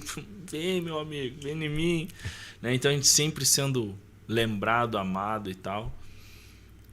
Depois, com o passar do tempo, também nós podemos servir outras pessoas que chegaram, né? Levar adiante esse amor e tal. Hoje aqui a gente está 1 ano e 7 meses. 1 ano e 7 meses, vai fazer 1 ano e 8 meses. Na verdade, somos novos aqui na América. Mas o Senhor tem cuidado de nós, né? A gente está bem instalado, temos já... Eu sempre digo, né, que carro não quer dizer nada, né? Ter as coisas não quer dizer nada, mas é um fruto também, né? Quando a gente vê os bens materiais, eles são um reflexo também do que o Senhor tem feito. Então hoje a Fran tem o carro dela, tem o meu carro, né? Isso é bom demais pra gente. Eu estou num trabalho fixo hoje, assumi uma gerência de uma empresa de envelopamento e, na verdade, é um spa, faz tudo, mas hoje eu gerencio a parte de envelopamento PPF. Estou muito bem ali, né? Tenho uma relação bem próxima com o dono da loja, que é um cara tão novo quanto eu, um pouquinho mais novo, 34 anos. E falando do SEMA, né? O SEMA é o maior evento automotivo do mundo, né? E eu sempre tive sonho de vir ao SEMA. Fui campeão de competições dentro do SEMA, né, no ano passado. E esse ano eu tive o privilégio que muitos correm atrás, que é conseguir colocar um carro dentro do SEMA, um projeto dentro do SEMA. Então nós desenvolvemos um projeto com uma Lamborghini e a gente fez um tributo a Ayrton Senna, né, porque Las Vegas agora está recebendo também a Fórmula 1, então Ayrton Senna, Brasil, as cores do Brasil, uma maneira de levar o Brasil, né? Eu sou um brasileiro que mora na América, mas que continua brasileiro. Eu não fico falando que a América é melhor, que o Brasil não presta, que não sei o quê. Não, eu sou apaixonado pelo Brasil. Acho que o Brasil tem muita coisa mais legal do que a América. E tem outras coisas que aqui realmente é melhor. Senão não estaria aqui, não posso ser hipócrita, né? Amo demais esse lugar, tenho aprendido a amar essa nação. Me emociono quando escuto o hino nacional americano, que é umas coisas que não tem explicação, porque eu nunca sonhei em estar, né? Mas o Senhor vai gerando isso, né? A oração intencional, né? Senhor, gera amor no meu coração pelos irmãos, gera amor no meu coração por esse país, gera amor no meu coração. Las Vegas é incrível, né? Eu sou o pregador de Las Vegas, não é o que vocês pensam. Então todo mundo que fala, cara, por que Las Vegas? Cara, porque Las Vegas é incrível. É uma cidade pequena, incrível para criar os filhos. É uma cidade que, cara, não tem tráfego, é segura. Agora é o despertador. Opa, então é hora do quê? Do remédio? É a hora de comer, porque eu não posso comer depois das 7h20.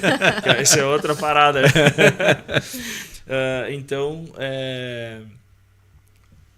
Las Vegas não é cassino e loucura, jogo, prostituição. Isso também existe aqui.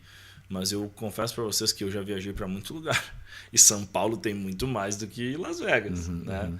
Mas, enfim, então assim, cara, Las Vegas é uma cidade incrível. Hoje a gente pode dizer que Las Vegas é do Senhor Jesus, né? Pelo que a gente tem orado e gerado aqui nesse lugar. Mas é uma cidade incrível, nada que ver com o que Hollywood pintou, ou com o que se pregou a vida inteira.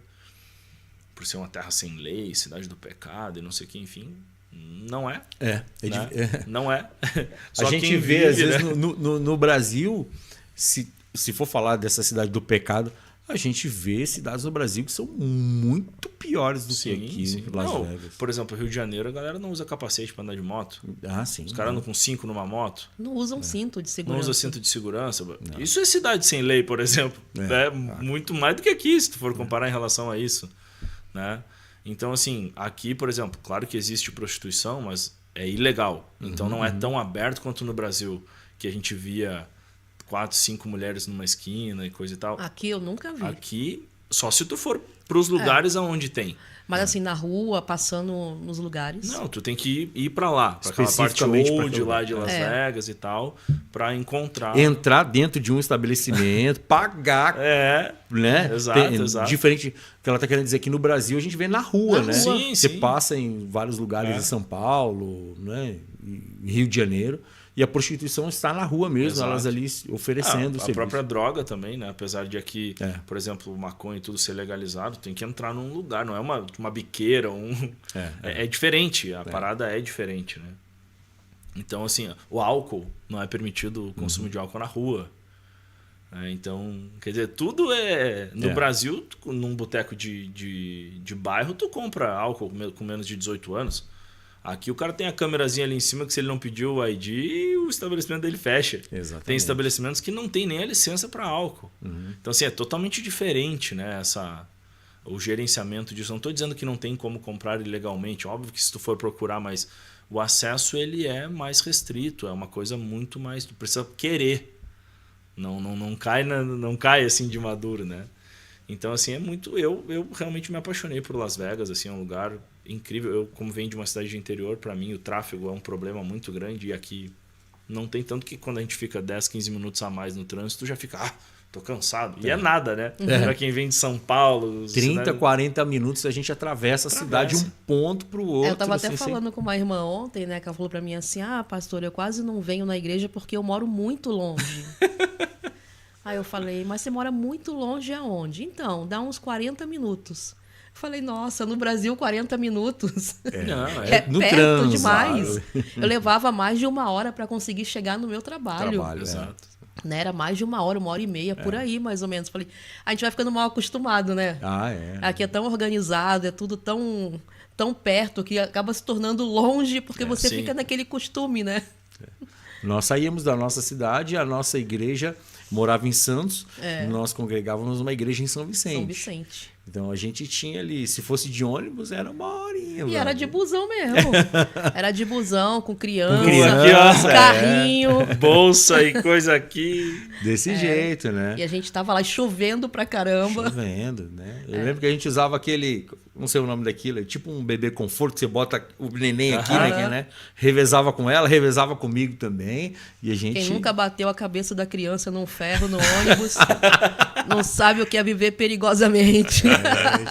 Por isso que o Michael é assim, um pouquinho. Tadinho. Agora não vai dar pra saber qual dos dois, né? Os dois, né? São parecidos e também tem a mesma vibe. Eu falei, agora!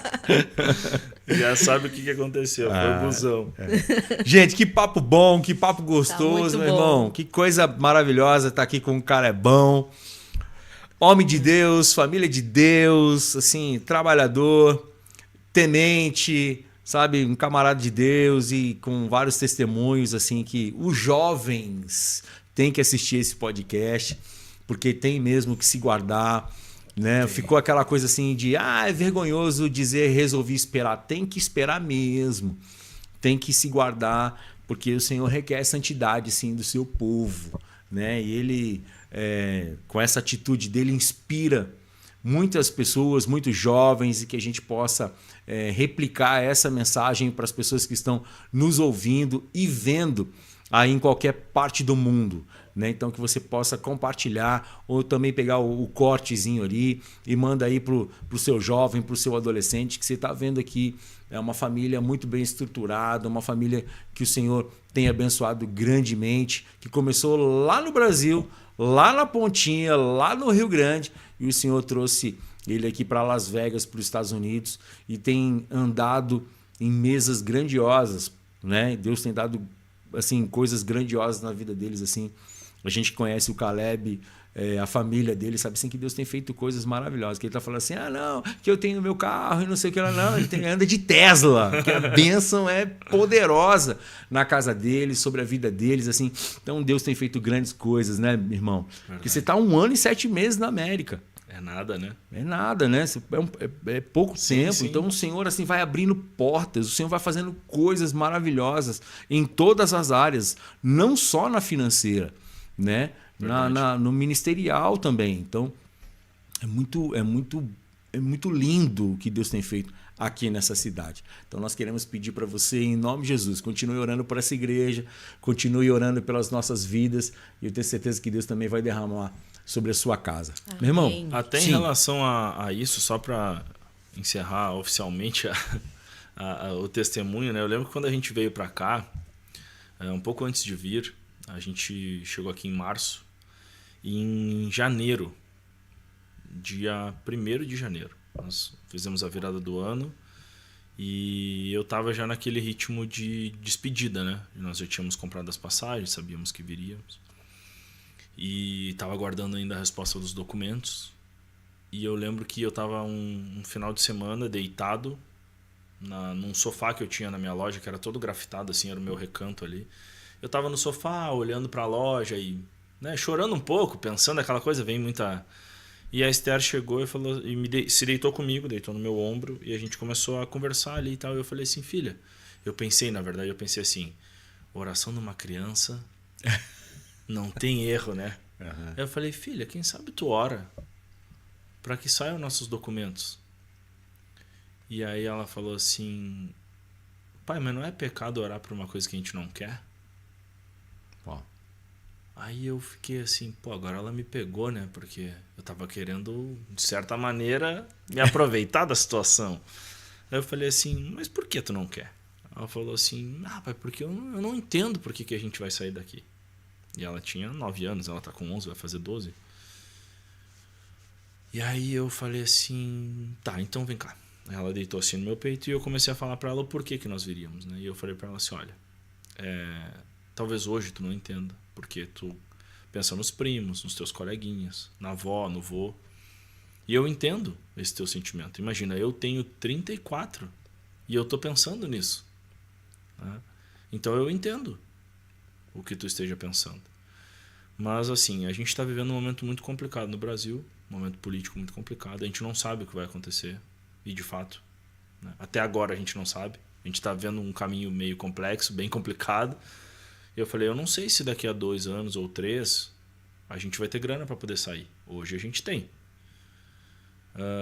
Por exemplo, para refazer a tua matrícula agora da escola, tu precisa tomar uma vacina para doenças sexualmente transmissíveis. E tu tem 10 anos. Nossa. E era obrigatório. Eu falei, nos Estados Unidos, eu posso dizer que eu não quero. E assinar um termo que mesmo que tu venha a ter vida sexual e pegue alguma doença, eu não posso entrar na justiça contra o governo. Mas é só isso. Como eu sei que tu não vai ter, eu tô tranquilo, tu não é obrigado a te vacinar. Aqui tu é obrigado. E eu comecei a explicar algumas coisas para ela. O Covid estava obrigatório também. Eu falei, isso aí vai dar problema. Daqui a pouco tempo vai começar a mostrar o que está acontecendo. E tal, a gente comecei a conversar com ela como se fosse adulto, dentro do possível. E na época eu sou instrutor de tiro também no Brasil, né? Então eu tinha porte de arma. Eu tinha recém caído por causa do novo governo. Eu falei para ela, tu sabe, o pai gosta de arma, a gente sempre teve. Eu não posso ter aqui mais agora. Aí, acostumado a andar, não ter, eu quero ir para um lugar onde eu possa proteger a minha família. É parte do que o Senhor mandou eu fazer também, né? E aí a gente começou a conversar algumas coisas e eu falei para ela, eu disse... E é uma coisa que eu creio de verdade. Eu falei para ela, eu não tenho medo que daqui a 1 ano ou 2 tu me diga assim, pai, eu quero namorar. Ah, pai, eu não gosto de meninos, eu gosto de meninas. Eu não tenho medo. Eu sei o que a gente está fazendo, eu sei quem a gente está criando e que nós estamos... E isso eu falo com temor ao Senhor, obviamente, né? Mas eu sei que nós estamos criando menina e menino nos caminhos do Senhor e criando vocês para que vocês sejam tementes ao Senhor e tenham uma família. Eu não tenho medo com relação a isso, mas eu entendo que aqui a exposição ela vai ser ainda maior com relação a todos esses temas. Então, a minha maior preocupação é com a saúde de vocês e com o futuro, daqui a 2, 3, 4, 5 anos. E aí ela chorou e falou assim, então tá, pai, vai doer, mas eu vou orar, Olha porque só. eu confio em ti. Meu Deus. Naquele dia, ela orou para que saíssem os nossos documentos. E nós oramos juntos ali na minha loja. Alguns meses depois, a gente já estava viajando para cá. Nenhum deles tornou difícil a nossa adaptação. Não teve choro, não teve, estou em depressão, quero voltar. Nenhum. Todos eles com certeza sentiram. A Esther sentiu muito, o Benjamin sentiu muito, a Fran sentiu muito, a Antônia, mesmo novinha, também sentiu. Eu também senti. Mas essa aliança que nós tínhamos como família e com o Senhor, e aí eu volto a dizer que a igreja, a família MSBN foi muito importante pra gente, ter essa base, tanto familiar como espiritual, foi importantíssimo para a nossa adaptação, mesmo quando os nossos planos de negócio não deram certo, né? Quando a gente imaginava que agora vai e não foi, a nossa casa estava alinhada. Tudo que a gente passou e viveu, e eu sei que para a Fran, para as crianças, foi um downgrade, porque nós tínhamos uma vida muito boa, uma casa muito boa. Foi, né? Foi um momento de descer o nível, de baixar. E aí volto a dizer mais uma vez, né? A mulher de Provérbios, a mulher sábia edifica a casa. A Fran foi essa mulher que em nenhum momento murmurou, em nenhum momento ela podia estar em casa, porque tu vê aí, a gente está aqui agora. Não, nunca aconteceu. Se ela tivesse feito isso, com certeza as crianças também iriam fazer, iam sentir. Mas ela foi o suporte, e aí volto a dizer, com o corpo dela me santificando, edificando a nossa casa, mesmo em meio às dificuldades, mesmo também ela abalada emocionalmente, né, muitas vezes por estar longe, foi importantíssimo para a nossa adaptação e nós como casal também, a gente ficou muito mais forte nesse tempo, porque a gente se aproximou do Senhor e um do outro, porque daí foram agora muito mais do que 365 dias, mas sem eu viajar. Todo o tempo em casa, dormindo todas as noites em casa, com as crianças, com a Fran. Então, assim, foi um tempo muito especial do Senhor pra gente, mesmo que tenha sido difícil em algumas coisas. O cuidado e o carinho do Senhor nesse tempo aqui foi Glória especial. a Deus. O Senhor é perfeito, brother. Ele sabe de todas as coisas, a gente já sabe disso, né? O Senhor é maravilhoso. Que bom que vocês estão desfrutando desse tempo Demais. maravilhoso, desse tempo precioso. E em família, né? Ainda mais. Como esse sentimento familiar e a palavra família está enraizado dentro de vocês. Total. Isso transborda para nós também, para nossa igreja. Isso é muito legal, muito legal. Mãozão, estamos indo embora. Bora. Uma pena, né? Estamos acabando. Assim, esse episódio está terminando, infelizmente. Quero agradecer, meu irmão, a tua vinda para cá, a disponibilidade. Sei que você é corrido, né? Que você deixou o trabalho, os afazeres ali, a família também para estar aqui com a gente. Obrigado de coração, meu irmão. Tem um último abraço aí para mandar para a galera? Eu vou aproveitar ali olhando para a câmera, né? Mandar um beijo pro meu pai e minha mãe, que estão assistindo lá. Logo eu sei que a gente vai se ver de novo aqui. E para os irmãos, família MSBN, obrigado pelo carinho de vocês, por terem nos recebido com tanto amor. Espero que de verdade o amor de Cristo possa ser visto também através da nossa vida para vocês. E não posso deixar de mandar um beijo para minha esposa, né? Linda. Te amo, obrigado por tudo. Beijo para Teté, Benjamin e para Tonton que estão assistindo. Amo vocês. Obrigado por ser essa família incrível. Beijo. É, gente, e assim a gente tá indo embora. Tá viu? indo embora, tá tão bom aqui, Muito né? bom, muito legal. A gente tem que ir embora pra voltar de novo, né? Né? Senão, né? A não sei que vocês queiram, aí a gente fica aqui até sábado. Gente, um abraço para vocês, obrigado por terem ficado conectados com a gente até aqui. Temos encontro marcado quarta-feira. No sabadão eu reforço o convite para o culto no domingo, que será o culto da família, um culto da família. poderoso.